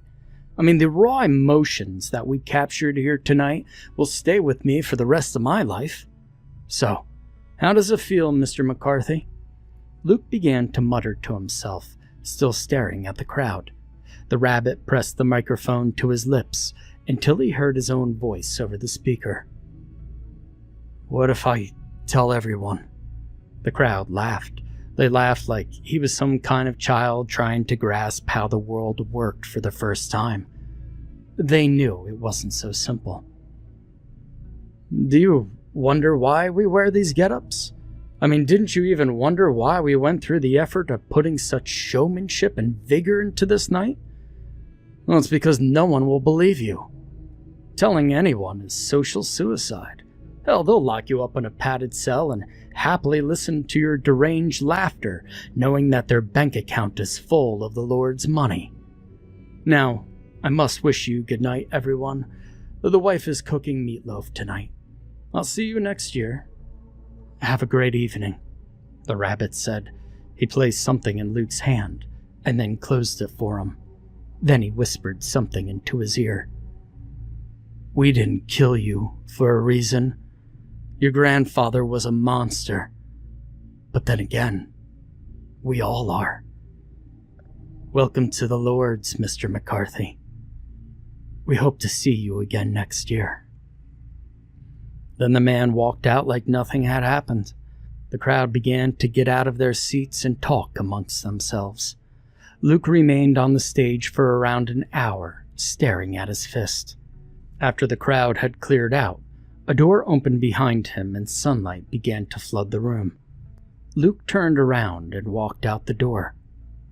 On that night, Luke McCarthy died, and a Lord was born. It was that time of year again. I live in a small urban settlement along with roughly 20,000 other people.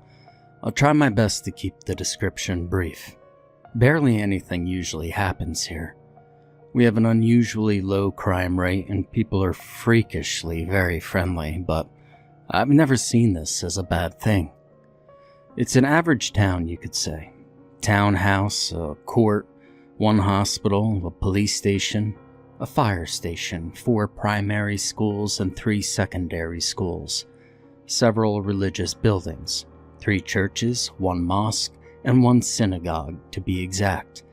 An unusual low amount of clothes shops, for a town that size, and a lot of pubs though. What can I say? We drink to get drunk. There's several hotels, restaurants, banks, entertainment centers, etc., etc. But driving through here, you wouldn't think much of this place. But there is one unexplainable presence we've all shared for many generations. My mother and father would have had it ever since they moved here in 1987. Our next door neighbor, who has lived here since she was born, has had it, which is the year 1949, I'm told. My best friend Steven has had it.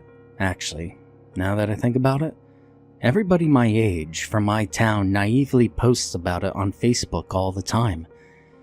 It's the tongue of the town for the youth, but our elders are never comfortable talking about it. My mom and dad are happy to talk as well, but when I asked our neighbor for more details, she seemed almost panicky and shut the door in my face, all the while giving me a pathetic excuse to not interact with me about it. This event, All links back to that time of year. It starts out with the weather.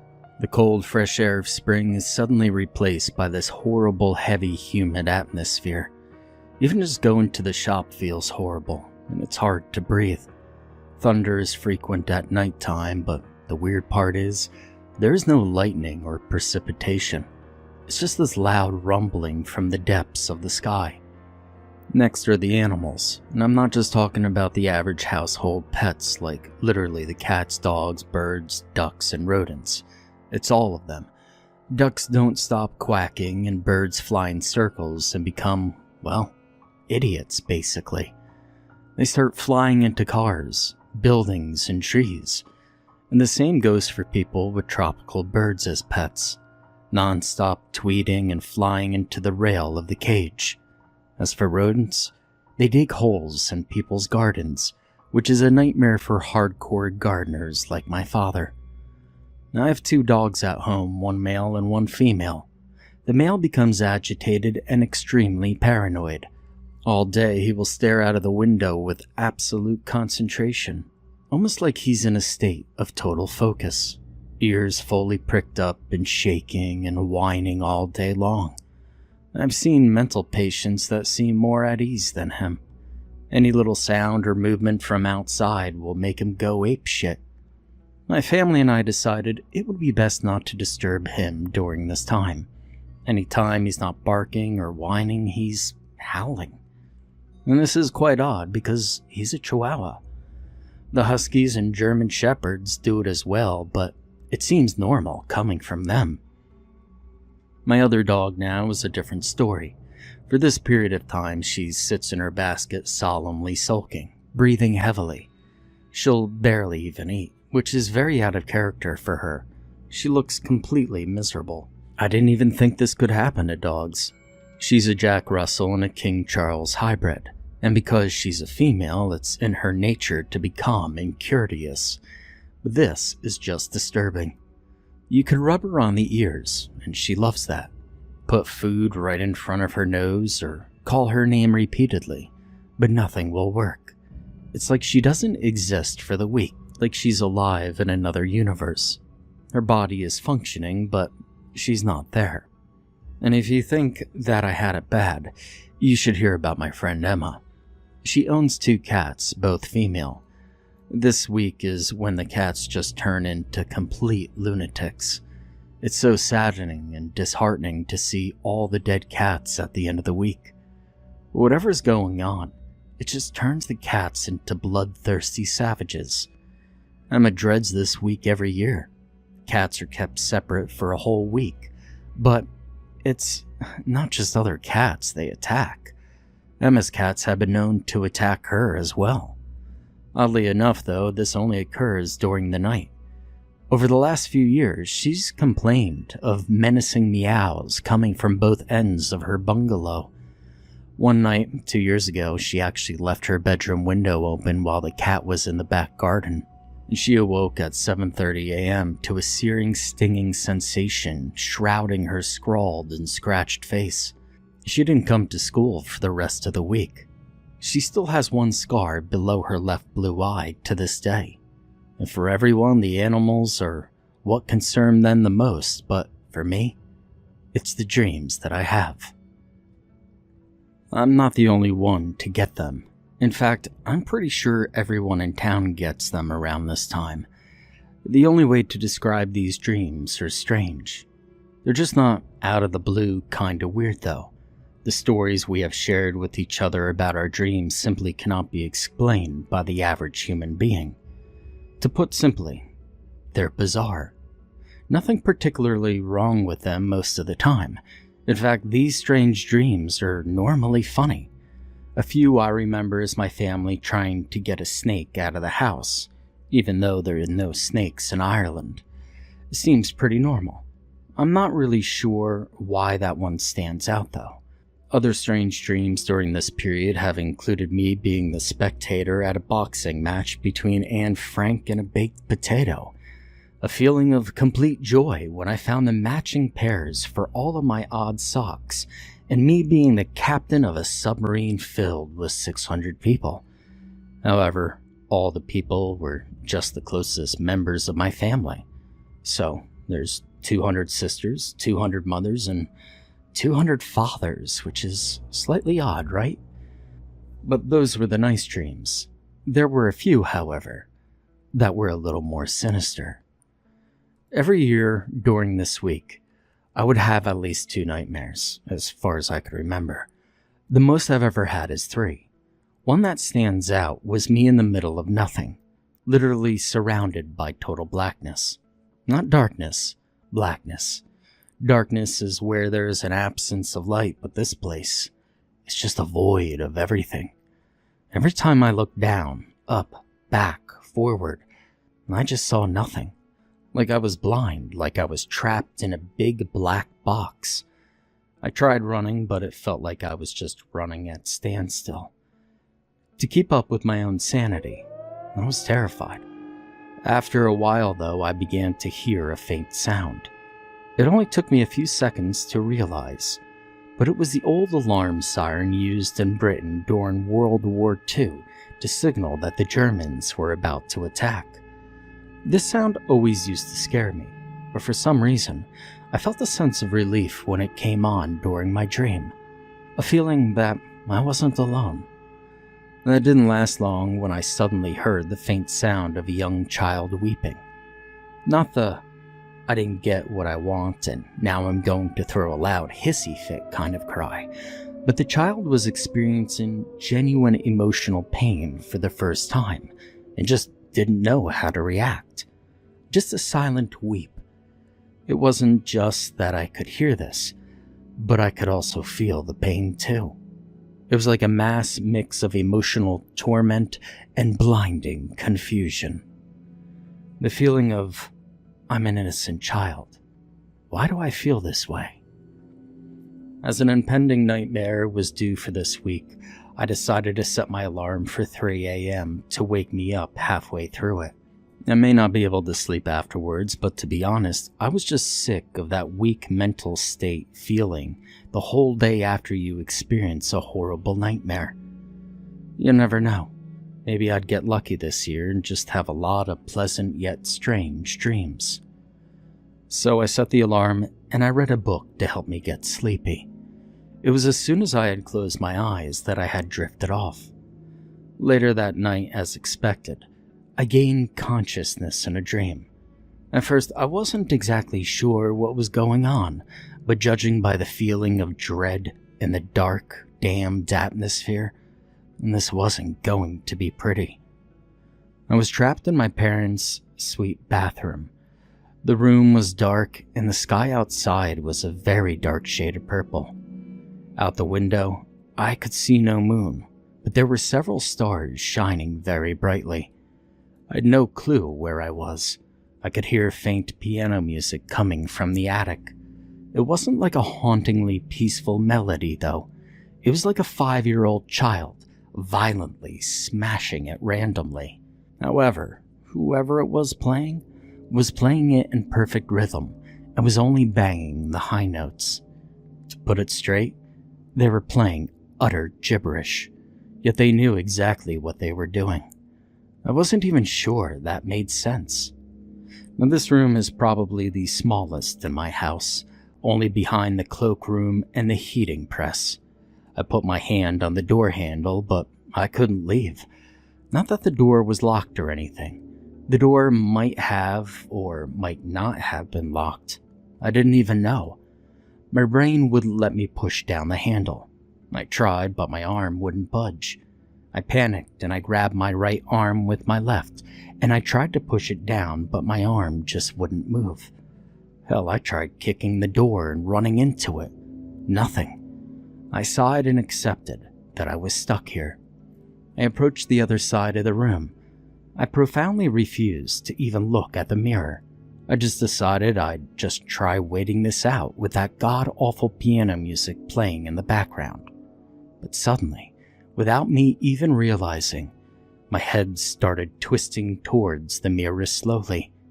I tried my best to resist it, but just like with the handle, it was no use.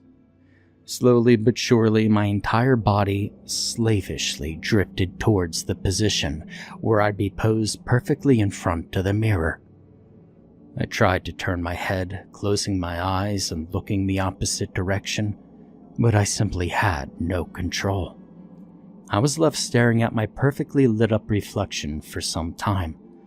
I had a neutral pose upon my face, but I knew I was frightened out of my wits. What was going to happen?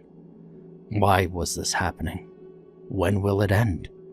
I had so many questions, but such little information. All I had was this dark room and myself, the banging piano music still playing over and over again, and without warning, it stopped. I paused all my thoughts because I couldn't control my body. There was this maddening silence for what felt like the longest minute of my life. Usually in total silence, the human mind will start making you hear things, but not this time. Total lack of sound. My body posed perfectly still, but in my own head, I was completely freaking out. And then it started out of nothing, completely deafening me. A shrieking beeping noise. Hell, it sounded like my phone. My phone. My alarm. My alarm was going off, but I wasn't waking up. I continued to stare at my own terrifying reflection, with the somewhat relieving sound of the alarm perforating my dream world eardrum.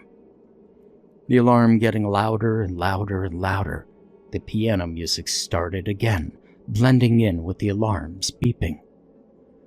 That's when my head started tilting. That same expression on my face in plain sight on the mirror, but my head tilting ever so slowly to the left.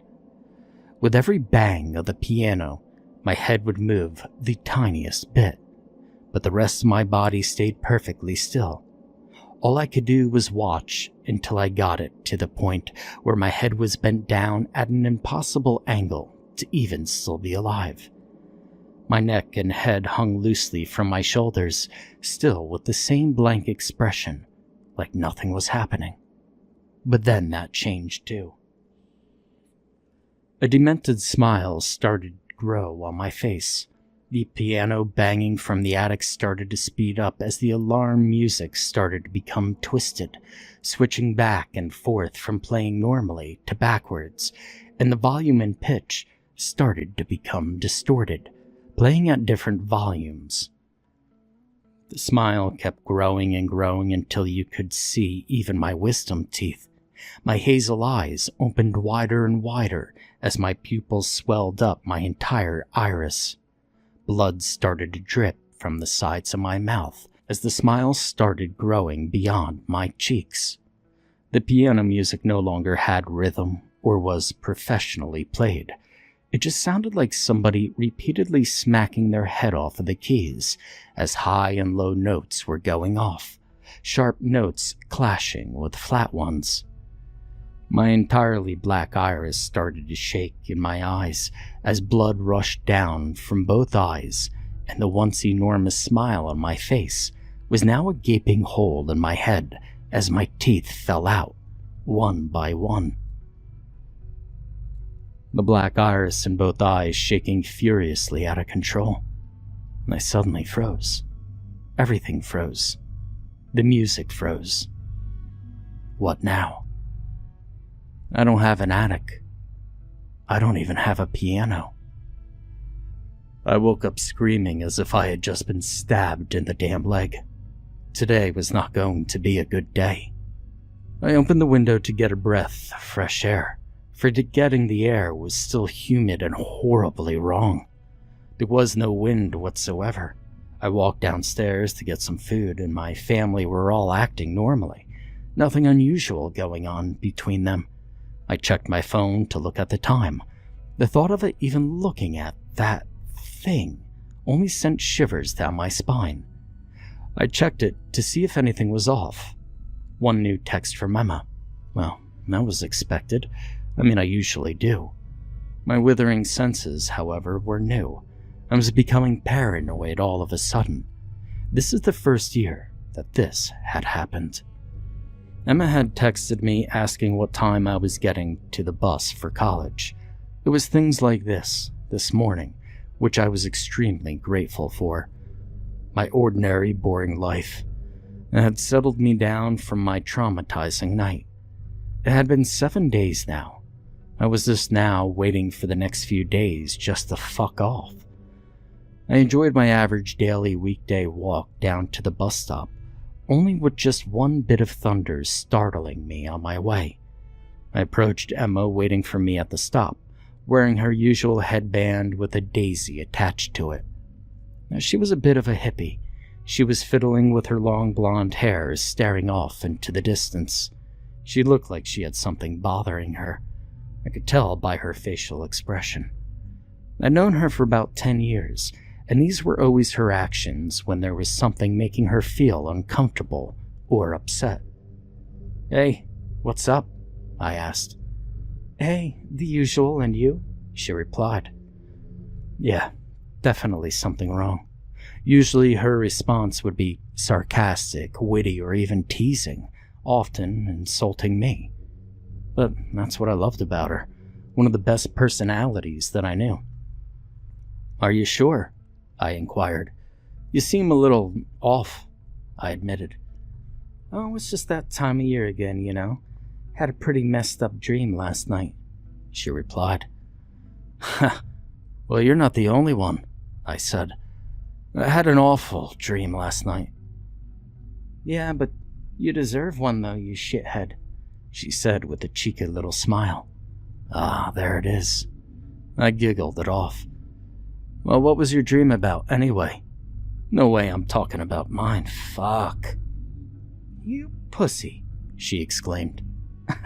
"Mine was freaky as fuck, though. I dreamt I was locked in this creepy-ass attic playing a piano, and I just could not stop, no matter how hard I tried." My face dropped. There was like a bunch of other weird crap as well, like I kept hearing this alarm going off. I interrupted immediately, with a pose of despair. Her face turned from bright and bubbly to empty and frightened. How did you... Wait, what?" she mumbled, while mildly flailing her arms towards her head in disbelief. All I could do was watch, mouth opened, while Emma was close to breaking down in panic. I grabbed her arm and comforted her, trying my very best to calm her down. Usually, I was never very good at these kinds of things, but Emma always appreciated the effort of people comforting one another. Her breathing was heavy, and a rare look of dread had overcome her usual quirky face. We stared at each other for a few long seconds, trying to catch up with reality. For a brief moment, I had forgotten all about it. I was expecting this usual town to just pass on as it always did. Until now. There was something menacing about all of this. Why does it happen here? My cousins in the neighboring town had never experienced it. But why the terror? Why all the animal chaos? Scores needed to be settled. Somebody knows something.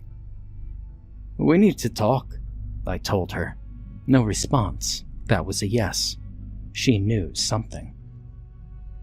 It was mutually agreed that we both take the day off to discuss plans. The story explained for this town. It's just the drastic change in weather causing it all. But that can't be it. I know that it's not. This town is brainwashed and has been for years now. My neighbor was hiding a secret from me, a secret which clearly made her feel at unease. What had her so agitated at this time of year? Why did she change the subject and freak out any time I brought it up? I was just so goddamn sick of just being given stupid, insincere, vague slander for answers all of the time. Well, no more. After I brought Emma home and spent about an hour calming her down, we set out to my neighbor's residence. Emma hated anything to do with the supernatural or the paranormal. She acts tough around most people, but I can see right past it, and she knows it.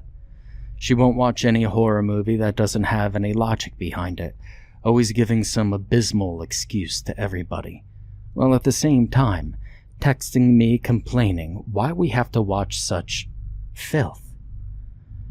Even just a silly little coincidence could leave her rocking back and forth in extreme paranoia for the guts of an hour. I couldn't even imagine how she was dealing with this right now. My neighbor had always been a very introverted person. I've been her neighbor for 14 years, and for as long as I can remember, every single night she has had the blinds pulled on every single window in her house. Anytime I wave at her in the street or stop to say hello, it was like she never had any time for me. She has one daughter who visited her quite frequently, and every week a group of other elders visited her house for approximately an hour, although sometimes they could be there up to 4 hours. The longest they've been there is 4 days, if I recall correctly. These elders I also recognized from the town. There were always 4 regulars there for every single meeting. Rain, wind, or shine, they'll be there. And the most I've ever seen is well over 20. This odd behavior has always intrigued me. The house itself looks like any other house on my road. It's clean, painted white, and has a well-kept garden and a shed. There's nothing out of the ordinary then, I suppose. Now, as we approached her house, we noticed the absence of one silver Mercedes. That was the signal for the go-ahead then. Emma and I decided it would be best to enter her house from my garden, and so we ventured through my house, out the conservatory door, and peeked through her kitchen window and the dining room door which led into the garden. There was no sign of her. I hopped over the fence and landed on the grass, only to be met with a tongue-biting scrunch sound against my shoe. I leaned over and brushed my hand through what I had discovered was fake grass. Fuck me. Why would my neighbor have plastic grass? Come to think of it, she has no grass or plants on her front garden either. It's made entirely of pebbles and stone. Emma then hopped over the peeling green fence and landed on the so-called grass.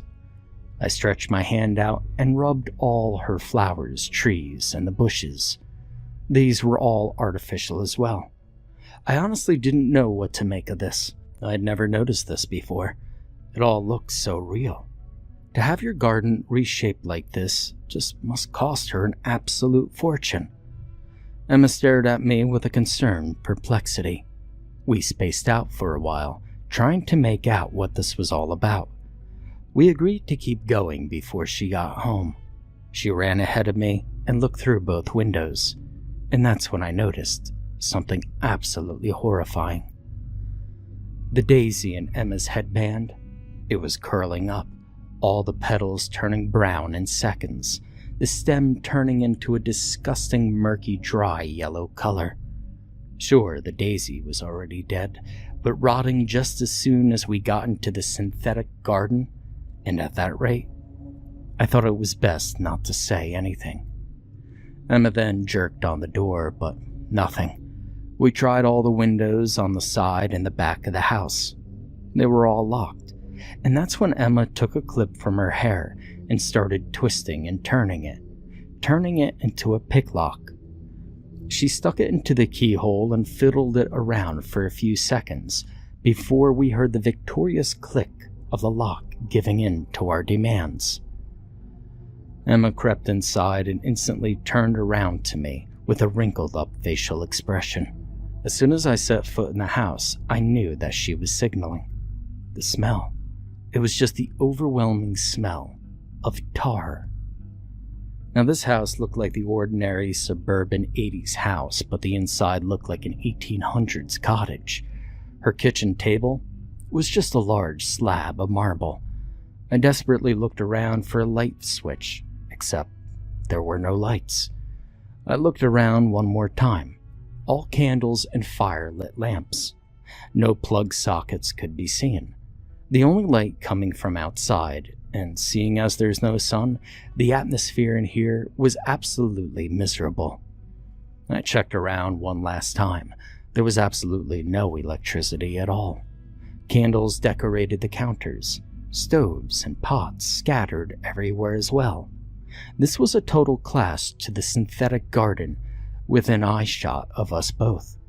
The slight headache that all the colors of the garden had given me were unsettlingly soothed by the plainness of this residence, and without hesitation, we continued on to explore the rest of the house.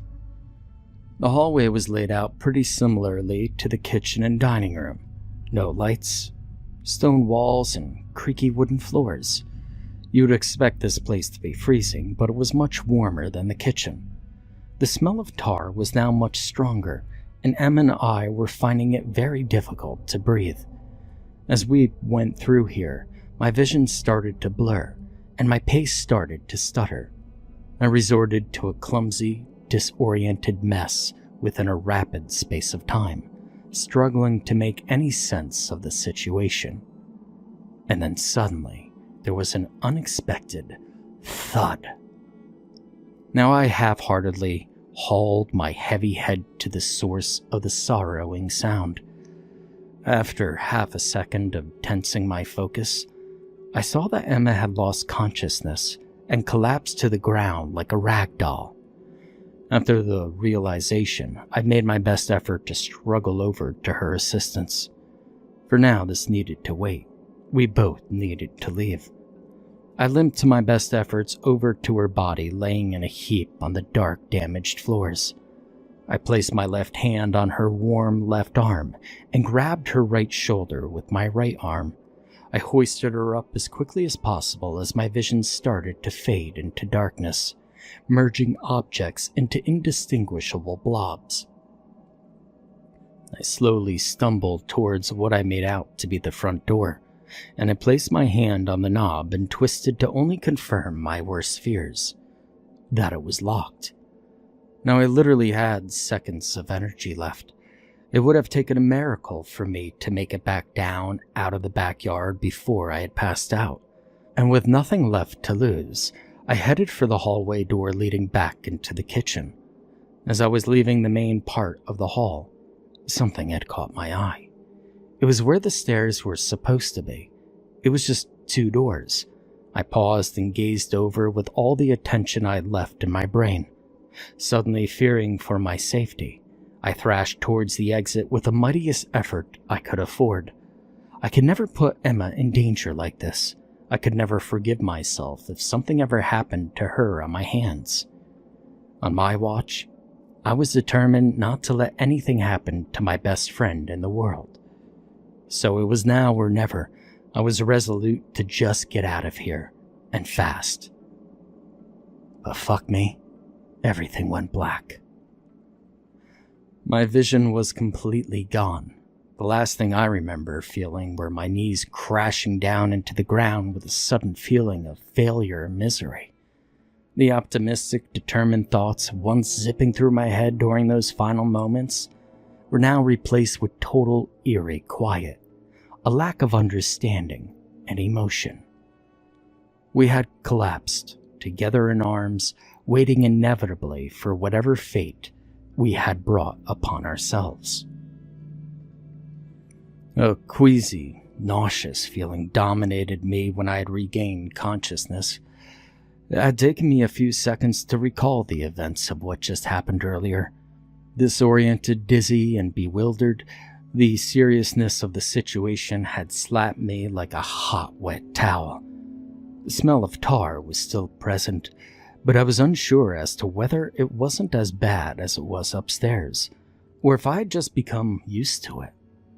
I assumed my eyes would just adjust to the darkness of this indefinite area, which was deceivingly pitch dark.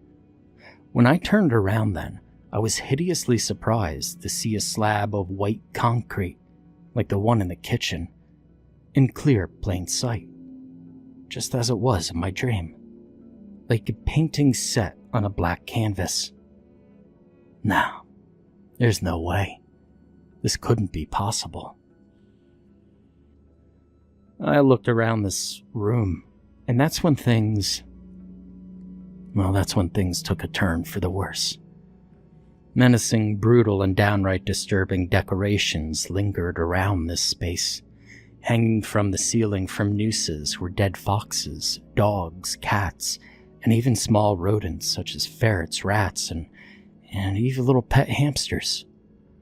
Including amongst these were kittens, puppies, and other young animals, all just hanging there. Some had their skin torn off, some had been disemboweled, eyes gouged out, and their teeth pulled from their gums. All of them were different and had their own unique treatment. All animals had a look of pure pain on their faces, something which I never thought I'd ever be able to have to tell. My eyes followed them down from head to toe, analyzing the torture these creatures had just been put through. Puddles of thick crimson blood pooled underneath each carcass, and seemingly almost gathered into one big glossy ruby ocean. This horrifying, brutal image forced me to lean over and projectile vomit all over the floor, making the puke look like it was just bouncing off of nothing. I coughed several times after, spitting up little remains from the contents of my stomach, procrastinating myself from having to look up at these poor animals again. Now, trying my best to seek beyond the mutilated corpses, I slowly put one foot in front of the other to try to find a way out. My sanity was draining, having to walk past it all. Eyeballs, blood, and guts were still dripping from them, with an odd body part landing with a slightly squidgety sound onto my clothing. I kept on walking until I saw something faint in the distance. I stopped and I squinted, still feeling a little dizzy from all the vomiting. But with that, I tiptoed as quick as I could towards the mysterious dot, all the while trying my best not to disturb the hanging creatures. As I approached this dot, other dots started appearing in the distance. First, tens, and then I could have sworn hundreds of them. After a spell of squinting, I noticed that these were all paintings. All of them were the same. Every single one I saw was just a painting of a gray eye, enclosed in a whitish gray frame. Just one eye, which covered almost the entire width of the frame, took up about a third of the height, and was placed dead center in all of the pictures. I found myself staring into one in particular, even though they were all the same. After a while, pondering about, I started walking in parallel with the paintings. I had no idea where I was, or how big this room was, or even if any of this was real. Was I just dreaming from passing out? I mean, usually my dreams aren't this sophisticated, but for now, I was only focused on finding Emma. If I found her, I could almost assure myself that I wasn't dreaming, as it was once in a blue moon that I had a dream with people involved. I mean, yeah, it happened, but rarely. Now, while thinking about it, I kept one eye on the paintings. They started to slowly evolve realistically. The first few I saw were just plain gray eyes on a black canvas, and were pixelated like how you would see on the old Nintendo 64 or something. But as I progressed, they started to become more detailed. Suddenly, while still developing, I paused to stare at one in particular. Bloodshot. I flicked my eyes back to the previous painting. A perfectly healthy eye. I tilted my head to the next one to it, also bloodshot. It was clear to me now that this was part of the puzzling progression. I took another look around the rest of the room. Animals were still hanging and dangling everywhere. I was now convinced that this was a dream. I'd been walking for at least 4 or 5 minutes. I studied my trail, and the hanging creatures littered the room's horizon. There is no way somebody would go to all this effort just to hang those animals from the ceiling. Would they?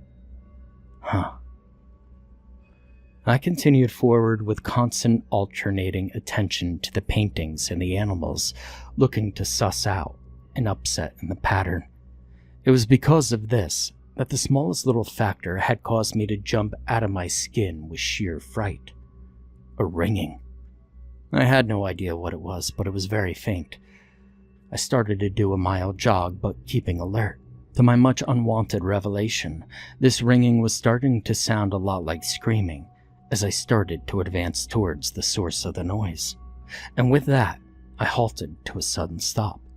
All my surroundings were still the same, the screaming remaining now at a disgusting ambient level. I thought to myself that if I was able to get out of this dream with any ounce of sanity, I would need to take this risk. "Emma!" I roared out with a desperate might.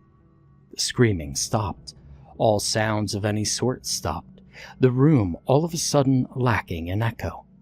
A silence so quiet that it hurt my ears. You could hear the sound of your own bodily organs performing their tasks. The fated heart of mine pounding away like the sound of a child banging his milk bottle off his cot. And then that stopped. I was left in this total silence for minutes on end. I tried to look around, but my head wouldn't move. I tried pointlessly running, to no avail either. All I could do was stand around and wait for this mind-numbing phase to stop. And then the alarm went off. Within that second, all the pictures collapsed off the wall and all the animals fell off the ceiling simultaneously. The floor was now a bloodied mess of corpses, ropes, and broken frames. Red paint started leaking from the eyes of the paintings, seeping on the floor and blending in with the blood. The ringing of my phone alarm was now monstrously loud, shaking this realm with a thundering roar. The ringing forced me to curl up into a ball on the ground, holding my ears, while trying and failing to just drown it all out. And out of the corner of my eye, a man and a woman, as pale as mannequins, walked motionlessly hand in hand toward my crippled, tormented body. And with the room still shaking furiously to the deafening, ringing roar of the alarm, and me now drowned in blood, guts, and glass, my eyes started uncontrollably crying. Suffering through it all, I seemed to have no choice but just to start shouting, "No, no, no," over and over again. Each no getting louder to the point that I was starting to cough up blood, my throat torn to shreds from shouting too loudly and frequently in such a short space of time. I could now feel the words coming out, but I couldn't hear them. The music stopped. The shaking stopped. I was staring into total black and exposed to total quiet once more. My eyes were now stinging from the acidic teardrops gushing from my face, my lower lip dripping blood combined from the fierce biting of it and the constant curdling coughing from my esophagus. I knew what awaited me as I was about to look up, and hesitantly, I steadily jolted my head ever so slowly up towards the ceiling. My eyes made contact with, and were repulsed by, the eerie sight of an all-white bride and groom staring into my soul with ghostly white eyes. They said and did absolutely nothing for the first time that I struggled to get back to my feet. Their heads had followed my every move. Vice versa, I hadn't taken my eyes off of them either. Those eyes were horrific, empty sockets of self-destruction. But I got lost in them somehow. I eventually made it back to a normal stance, my breathing as labored as a marathon runner. Who are you?" I stuttered. How could I not? I didn't know how they were going to react. "You need to wake up," the woman uttered in a monotone voice. "What?" I replied. "You need to wake up." I tried my best to maintain my current facial expression in an attempt to stay calm, cool, and collected. "Just please explain to... Wake up!" This time louder and threatening, while still monotonous. "You need to wake up." Her voice starting to become demented and twisted now. My breathing became heavier. "How do I return?" I asked patiently. "Wake up," she mumbled once more. "Wait. What the fuck? her voice now suddenly worn out, as if she was on a caffeine crash. "Please, Tim, I need you to wake up." I shut my eyes and imagined myself making it back to reality. "Emma needs Tim to wake up," she muttered again. Her speech resembled somebody who is sleep-talking. The piano music from earlier started to play again. I shut my eyes and opened them again and again. I was now seeing the same old blackened room, but a slit of light started to glow in the gap between the man and the woman. "You need to wake up, Tim," the woman uttered in what sounded like a dying last-ditch effort. It was then that I noticed that the man was talking as well, but all I could hear was a woman's voice. I contemplated on what to do. I put my left foot forward while staring at the light. I outstretched my arm and quickly gathered walking pace. Slowly but surely I made my way towards the light, the piano banging still throbbing in my head. With the two menacing statue-like beings guarding over me, I felt safe to just now leap into this unknown light. They had made me feel safe. I awakened in a dark room. The only light source came from 4 flaming torches at each corner of it. My hands were tied behind my back, and there was a noose hooked around my neck. Rusty-colored pentagrams scattered the walls, the floors, and the furniture, and I gazed up to see 6 figures standing about 10 feet directly in front of me. Their necks pointed upwards in a religious-like pose, dressed in all black from head to toe. Black gloves, black robes, black everything. It took me a second to realize that the banging piano music was still there. I searched around frantically to locate the source and discovered something that was engraved in my mind, even still to this day. "Tim, help me, please." Emma struggled to speak over her mindless organ bashing. I could barely make out my surroundings in the dark, but her furious banging of the piano contrasted completely to her almost total limp facial expression. Blinking slowly and going cockeyed, I caught eye of a drip beside her, which was hooked up to her arm. I looked right back at the hooded figures who were staring right at me. My neighbor. Her eyes had that evilness to them, the type of a person you just wanted to vanish. And looking into those eyes, I experienced a resentment like I never thought was possible. My blood boiling and raising as this bat took a step closer towards me. I remained perfectly calm and still, while pouting an angry poker face, but on the inside, fear was tearing me apart like a clumsy chainsaw. Only a few feet away from me now, Emma stopped banging the piano. I looked over at her lifeless body, almost floating on the seat. I squinted once more at this, just a little perplexed, not realizing my concerns were about to be solved. They started chanting 4 words in Latin, in that horrible, monotonous tone that I had to bear once again. The only word I could make out was et, which I know was the French word for and the other 3 words began with P. As the tone became higher and the chanted words louder, all the pentagrams in the room began to glow, revealing a darkened room similar to the blackened nightmare. Dead goats and chickens missing their heads, hooves, and other various body parts all stuffed into little rabbit cages, all mutilated from what I presumed were satanic rituals. My facial expression no longer able to contain itself, all I could do was roar and screech. I looked back over at Emma, who was now banging the piano once again.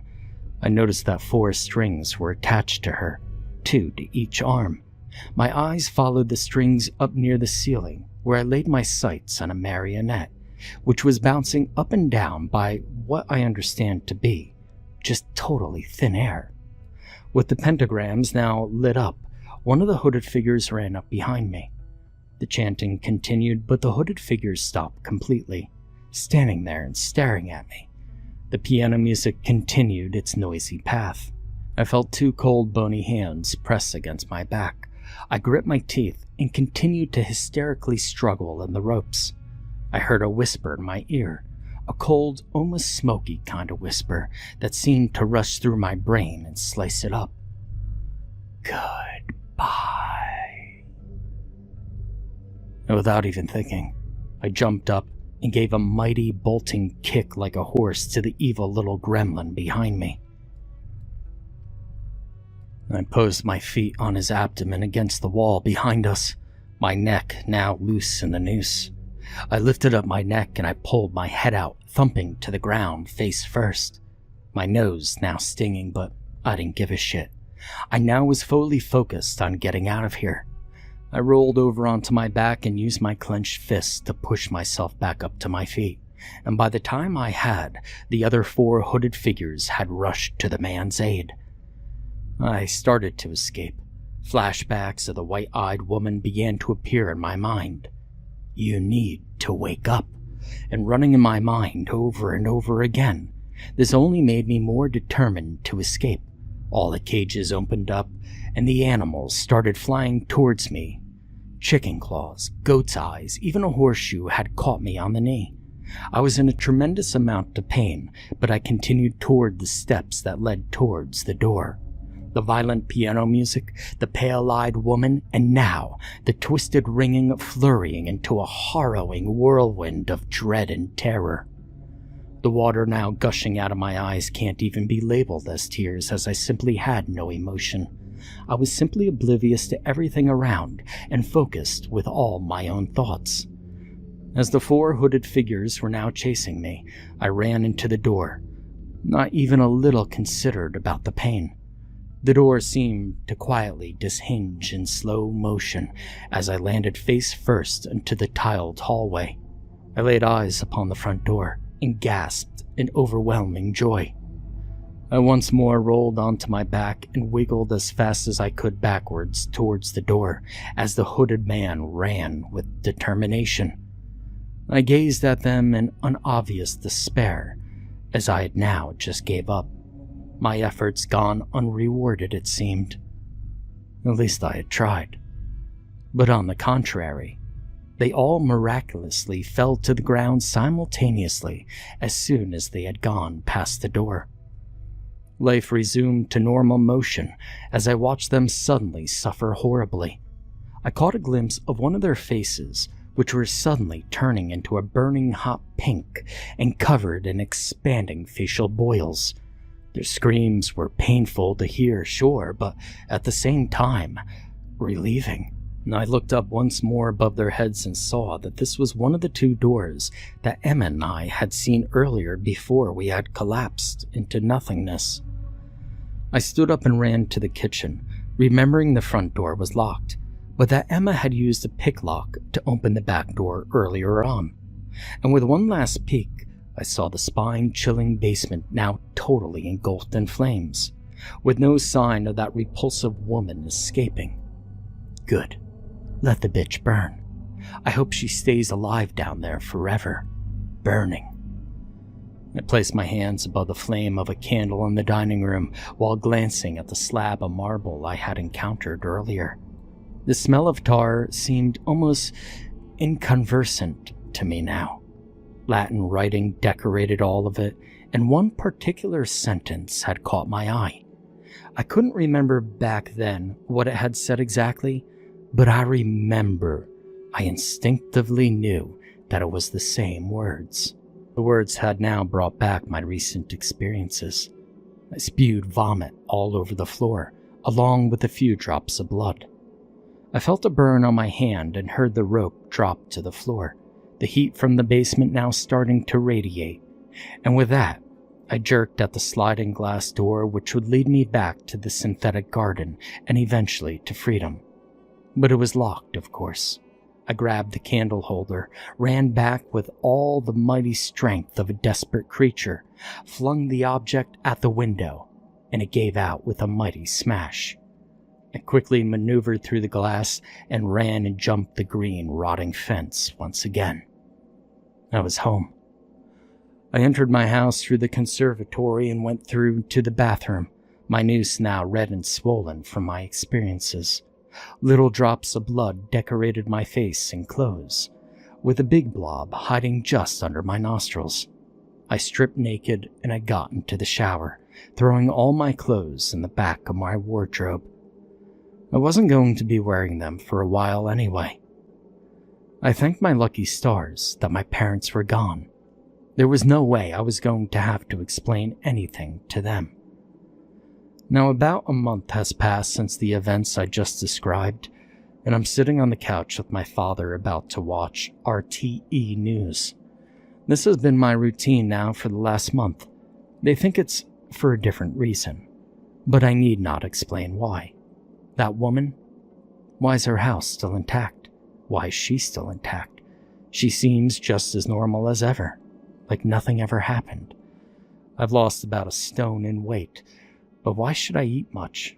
I have no reason to. I missed all my college exams, and it looks like I'll repeat them in August. If the opportunity even comes around, that is. My parents have been trying to help me for a while now, but they've given up on me at this stage. I've kind of become a statue to them. I don't eat, wash, or interact. Why should I? I know that I haven't much time. The National Police have now launched a national appeal to help find 19-year-old girl Emma Townsend from County Kildare. Emma's described as being 5 feet tall inches with long blonde hair and blue eyes. Emma was last seen leaving her home with her friend during the afternoon of April 28th, wearing navy tights, denim shorts, a white shirt with flowers, and a headband with a daisy in it. She has now been missing for approximately 1 month. The police have encouraged anyone with information to contact them immediately. In other news, many people across County Kildare have come out to pay respects to respected artist Anthony Johnson and his wife Belinda, who both passed away this day 50 years ago. Anthony, who was considered a painting prodigy, would often paint unusual sights, which would include paintings of dead, mutilated animals, close-up of human eyes, and his most famous painting of his hometown with a purple and brown sky and dead vegetation. Wife Belinda was also remembered for her descriptive poetry, which included themes such as death, misery, and depression. Labeled as an Irish Sylvia Plath, her most famous poem, titled Alarm, talks about how the many alarms used throughout the years, linking back to herself, saying the poem was a warning to her own mental health. Other poetry would describe her usual dreams, her hatred of hot and humid weather, about animal instinct, and one poem named Creatures focuses on how any little change to our world could upset the behavior of animals.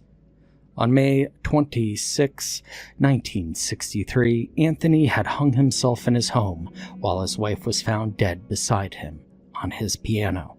The cause of death were both ruled as suicide, as Anthony suffered a broken neck and Belinda suffered an opium overdose. A shot of their graves came on the TV with the words, Probedius Proetae et Pictori, scrawled across it. I had found out everything, their story, their struggle, and my neighbor's obsession. Both Anthony and Belinda were seen as outcasts by our town. People made false allegations that they were satanic and made sacrifices because of their strange art and poetry. It was only after they couldn't take any more and both committed suicide that the town started to respect them, that people realized their talents. I thank Belinda every night for saving me. I fell asleep almost instantly last night. I was sick of people asking me all about it. I didn't want to be reminded of Emma's alleged disappearance. Friends, family, teachers, counselors, they don't care about my well-being. They just want the truth. That night, I dreamed I was walking through a field of flowers, and in the middle of the beautiful plants was Emma, her pale skin glimmering in the sun, her ocean blue eyes reflecting her own beauty. I approached her standing in the same white dress that Belinda once wore when she appeared to me in that dream. I stared at those big, beautiful eyes. Then they turned pale. All the flowers around me suddenly withered and died as quickly as the sky had turned into a mess of dark purple and brown. The banging piano music screeched once as Emma's face turned into the same blank expression as it did in the basement.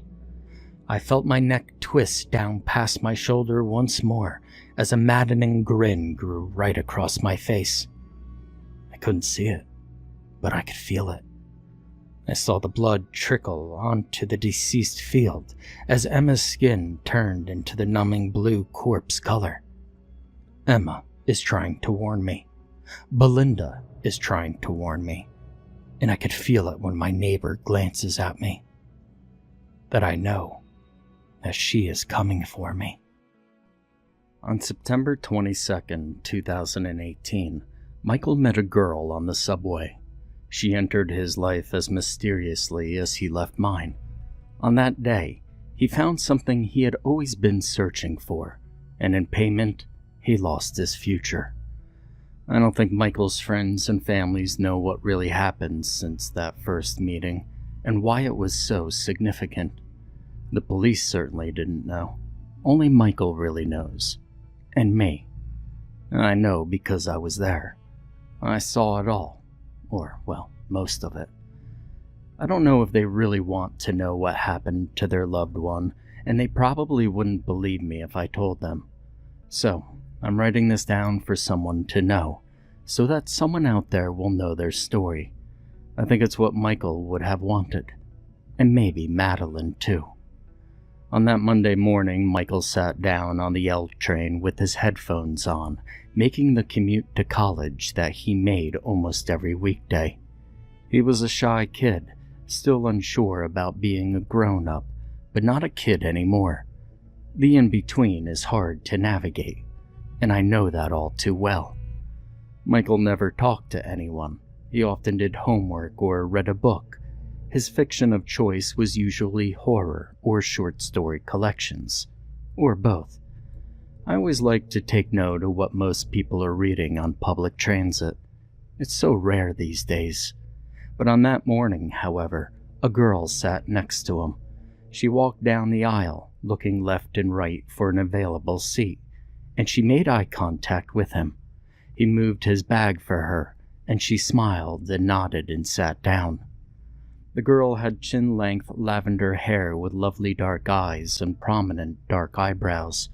She had on a huge backpack that she clutched to her chest when she sat down next to him. She had beat-up combat boots on and gray tights that were ripped.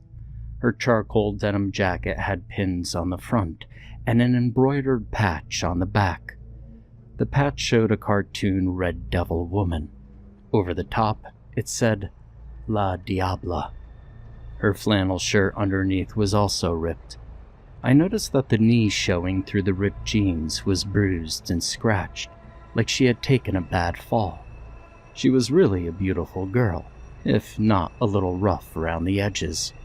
She looked about the same age as Michael, possibly a college student as well.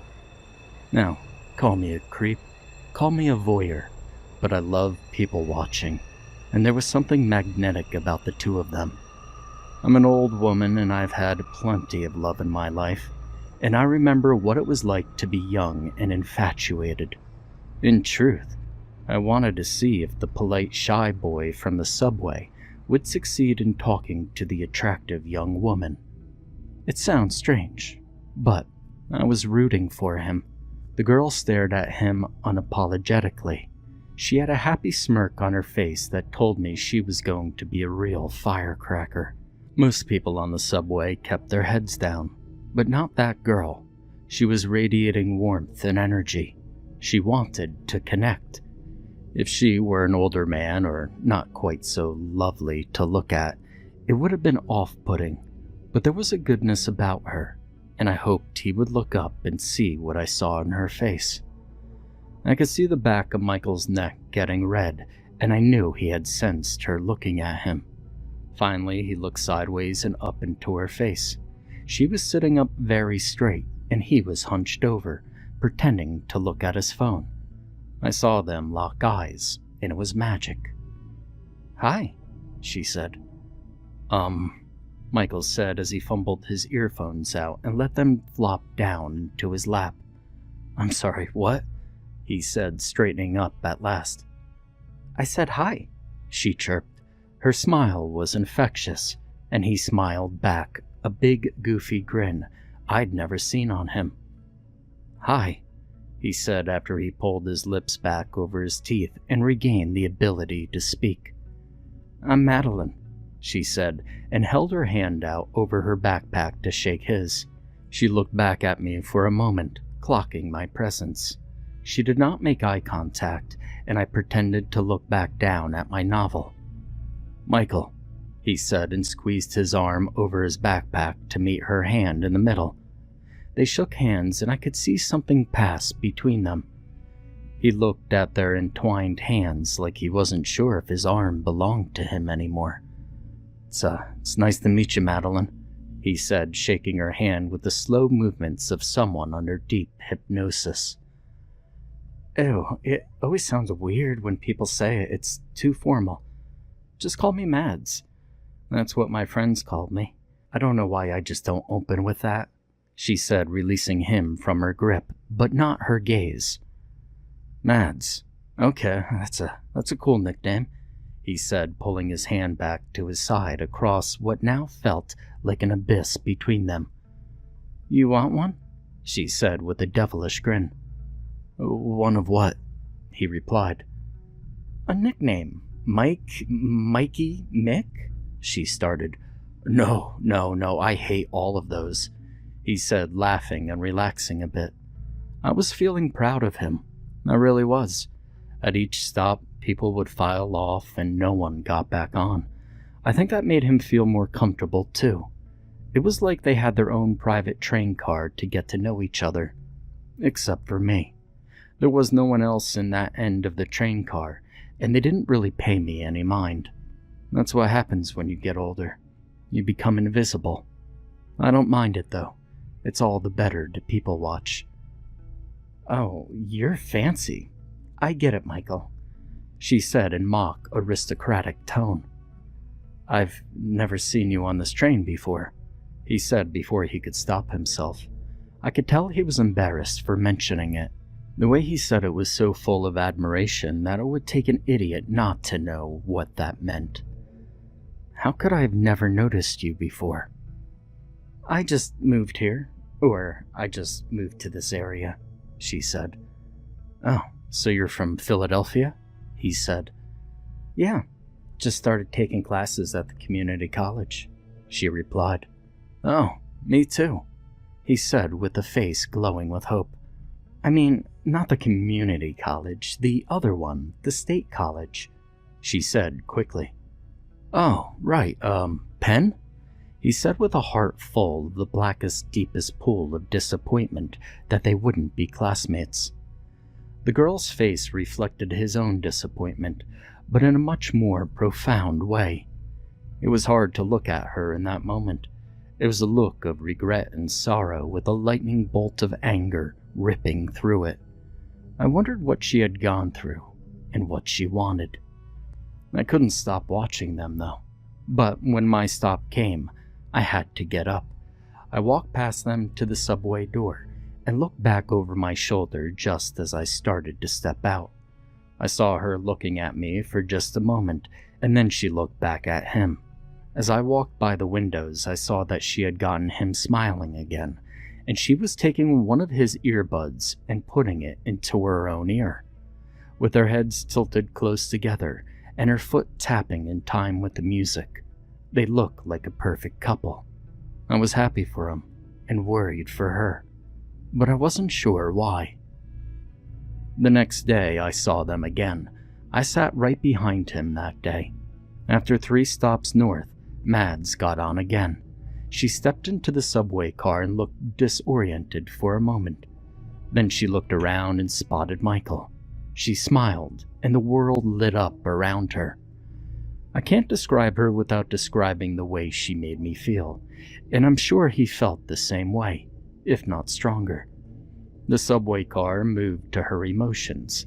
That's how some people are in this world. They feel things so deeply that everyone around them catches it too. It was impossible not to be happy when she was happy, and equally as difficult to not feel the greatest sorrow and hopelessness when her smile faltered. Mads pranced towards him, using the dingy metal poles to propel her down the aisle. She plopped down on the seat next to him, and Michael ripped his headphones out and grinned sheepishly.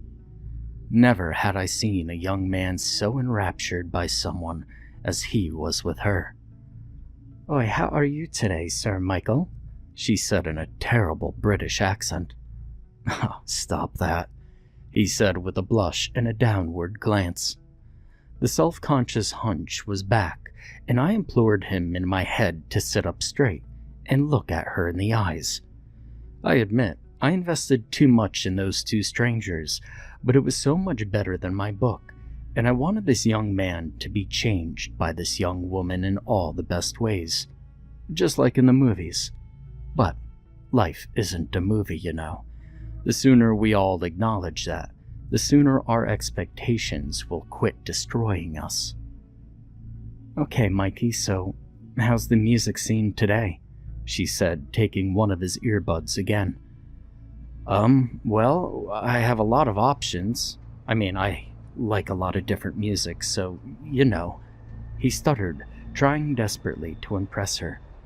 "No, what were you just listening to?" "I want to know what the soundtrack to your mood is today," she said earnestly.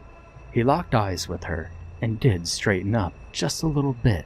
"Well, I was just listening to..." And he turned his phone screen towards her.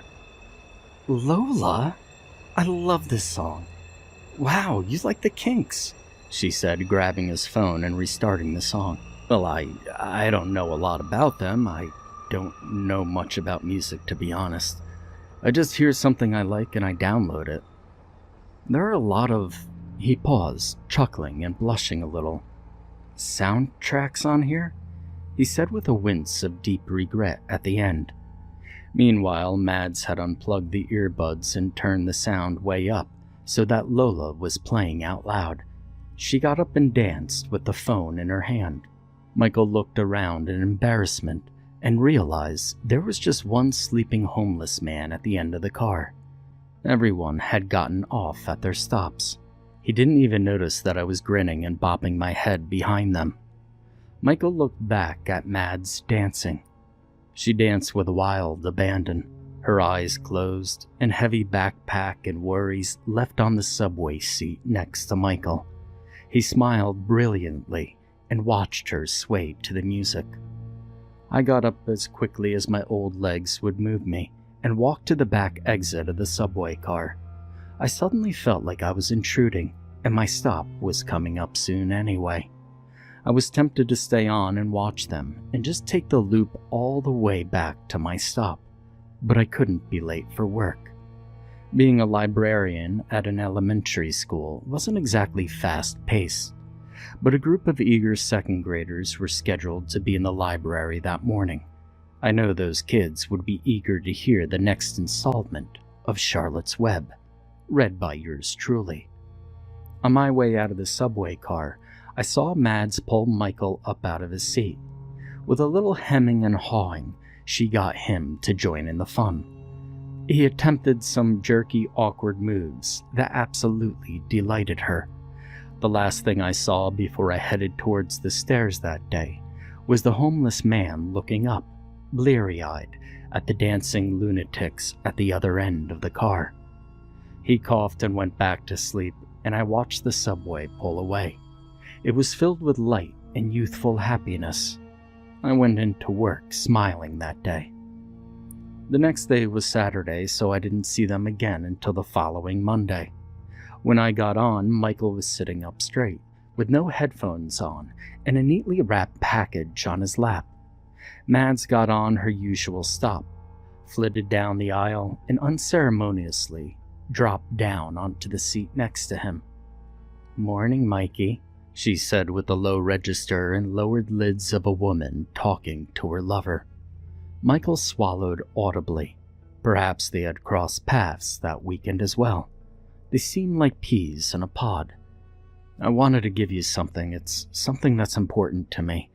You were asking me last time about, things I treasured or things that mean something to me, and I guess this is one of those things," he said and handed her the package.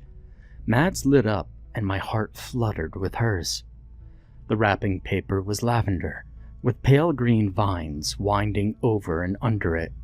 There was something beautiful and heartbreaking about it, just like her. "For me? Wow," she said and ripped the paper off, but then thought better of it and folded it neatly and put it into her backpack. She was left holding a book.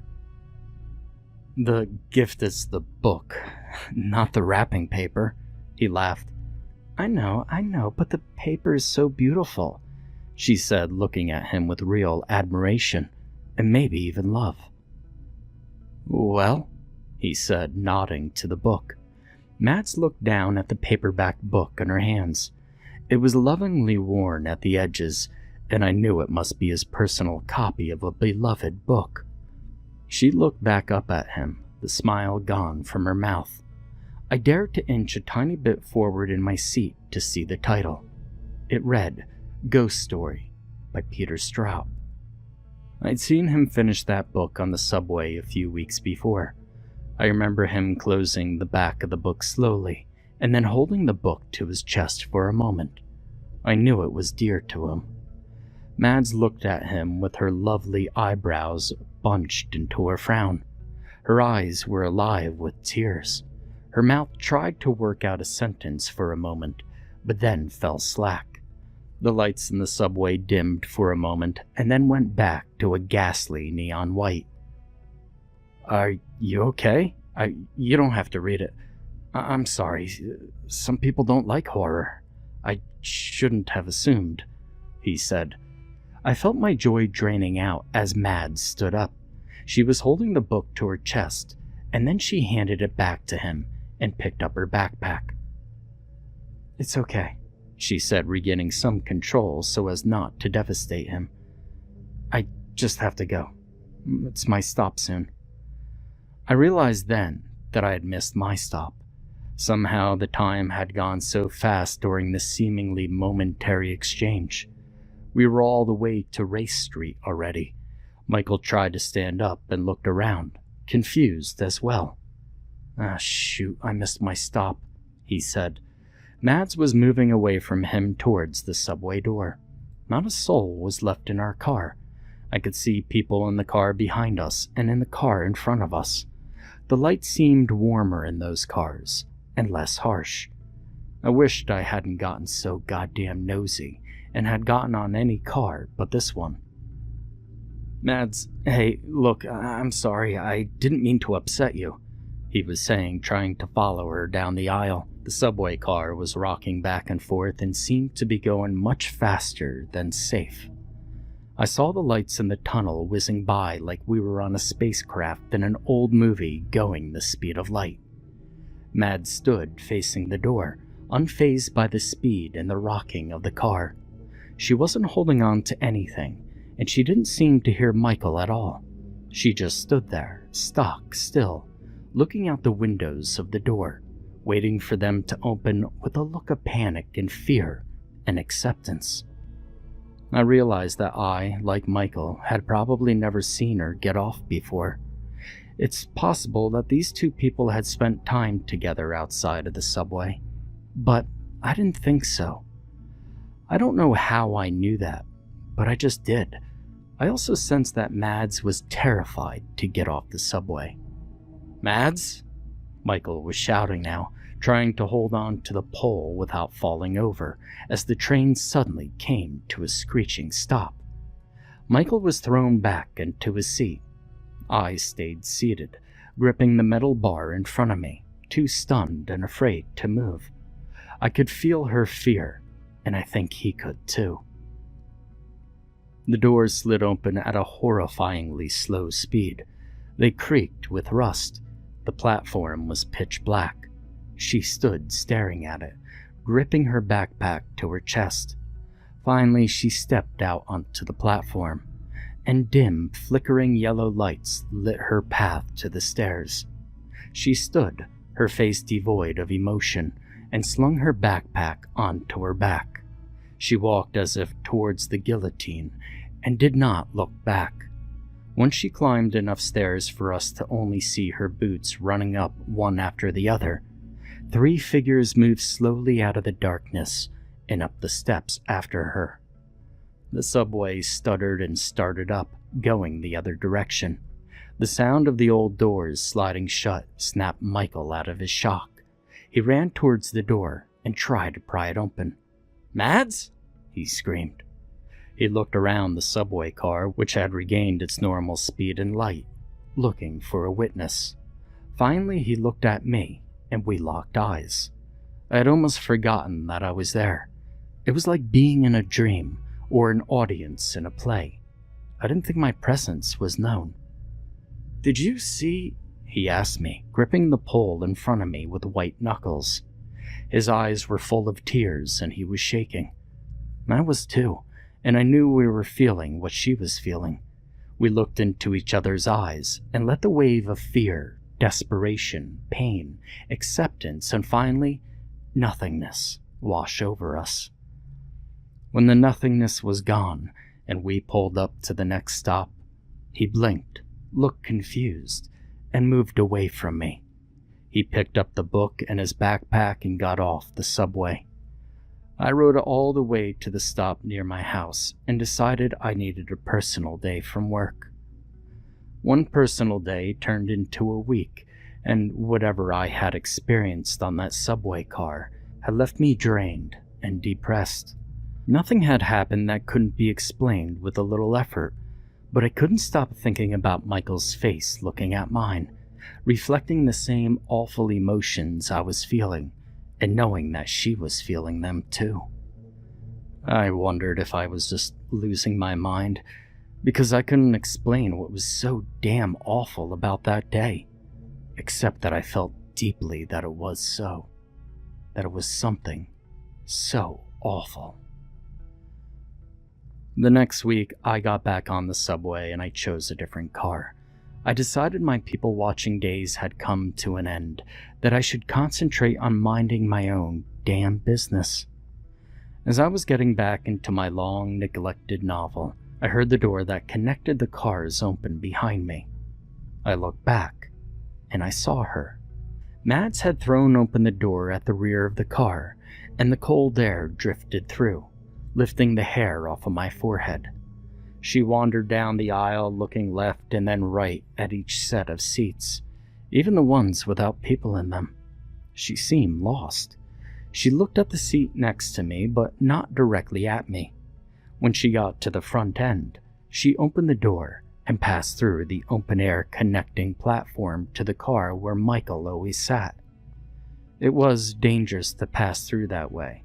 The subway walls had signs warning against it. People had apparently fallen between the cars and onto the track before. The doors were also incredibly heavy, and worse than that, it was a loud and windy crossing that alerted all the other passengers to one's brazenness. I was never one for attention, and neither was my friend from a distance, Michael. Mads, however, was unafraid. You see, I think that's what made her so irresistible. She was brave and bold, except for that moment when she exited onto the Race Street platform the week before. That had stripped her of the fire that blazed through her now. It had reduced her to one of us, the meek. I watched her because I couldn't help myself. She found him and sat down next to him. I couldn't hear what they were saying, of course, but I could tell Michael was shocked to see her. She smiled and hugged him and reassured him enough that he gave her an earbud and let her rest her head on his shoulder. I skipped my stop without a second thought. And yes, I had intended to stay on and watch her get off again. I don't think I was in some rush to save her, nor do I think that I could have if I wanted to. No, it was more that I needed to see it happen again, if it would happen again. For my own sanity. I watched as Michael prepared to get off at his stop. She walked him to the door and kissed him. I could tell it was the first time. He stood with his eyes closed for a few seconds after she pulled away, and he didn't open them again until she slightly touched his cheek. She shooed him off the stop and he got off, looking euphoric. He walked to the left with a grin permanently attached to his face, and I lost sight of him. After a moment, the doors closed, and I watched Mads back away from the door. She turned to her left and looked right at me. My breath caught in my throat as she looked into me and through me, and I knew that she had been aware of my presence the whole time. Her look was also a warning to stay away. She sat back down, and the passengers from my car and her car slowly faded away, one after the other getting off and going about their days, unaware of the tragedy that was about to emerge onto the curtained stage of the subway cars behind them. Finally, it was just me and my car and her and hers. The train sped up, and before it could accelerate any more, I hauled the connecting door open, pushing through a gust of rancid subway air and moving across the 2-foot divider to the next door. I pulled the next door open with all of my strength, feeling the subway going faster and faster, tilting and bumping along the slick tracks of the city's underbelly. I pulled myself through on legs like jelly and grabbed on to the closest pole. Mads didn't move at all. She just sat with her back to me, waiting for her stop. I sat down 5 seats behind her and waited with panic growing in my heart. The subway started to slow down with a screech like a banshee, and I held on with both hands as it rattled to a stop. Mads looked up, clutching her backpack to her chest, wearing that same uniform of boots, ripped jeans, and her devil jacket, all of it worn and punctured with holes and rips. The flannel shirt hung open, its buttons ripped off and lost somewhere forever. Mads walked to the grime-crusted doors and waited, tears rolling down her cheeks. Just as the doors cracked open like a corpse's mouth, revealing a dark and rotted tunnel leading down into its putrid stomach, the rear car doors behind me opened with a slam, and Michael walked through. He hadn't left at his stop.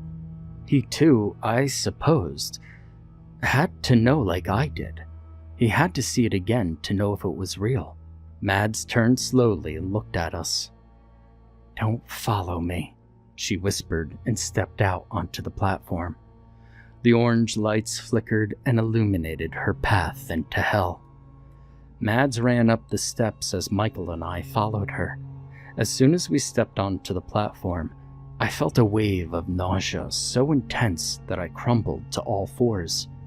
It was like being whipped around on a violent roller coaster and then spit out on a dirty tiled floor. Michael seemed to have the same affliction, and when it passed, we both got up and moved towards the steps. We could hear voices echoing along the tunnel that the steps ran through. We started to run, but I could barely keep up, my bones screaming out against the exertion. But still we pushed on, going up and up, following voices and shadows. They sounded like men, maybe 3, and they were laughing. I could hear Mads' ragged breathing and her boots stomping as she ran from them. We kept running up and up, gulping for air, trying to keep up. Come out wherever you are," one sang out. The musical tone bent and ruptured as it echoed along the tunnel, coming back to our ears like notes on a broken piano. Finally, we turned a corner, and we saw it all. Framed perfectly by an orange globe of light encrusted in dirt and mold above them were 4 shadows, Mads and her pursuers. The bulb lit up their silhouettes so that we could see the play acted out, like children watching shadow puppets on a wall. "Grab her," the deepest and gruffest voice said. His voice, too, sounded slightly distorted and unnaturally deep. Mads was screaming. That was the sound that I'll never forget. She was screaming and fighting for her life.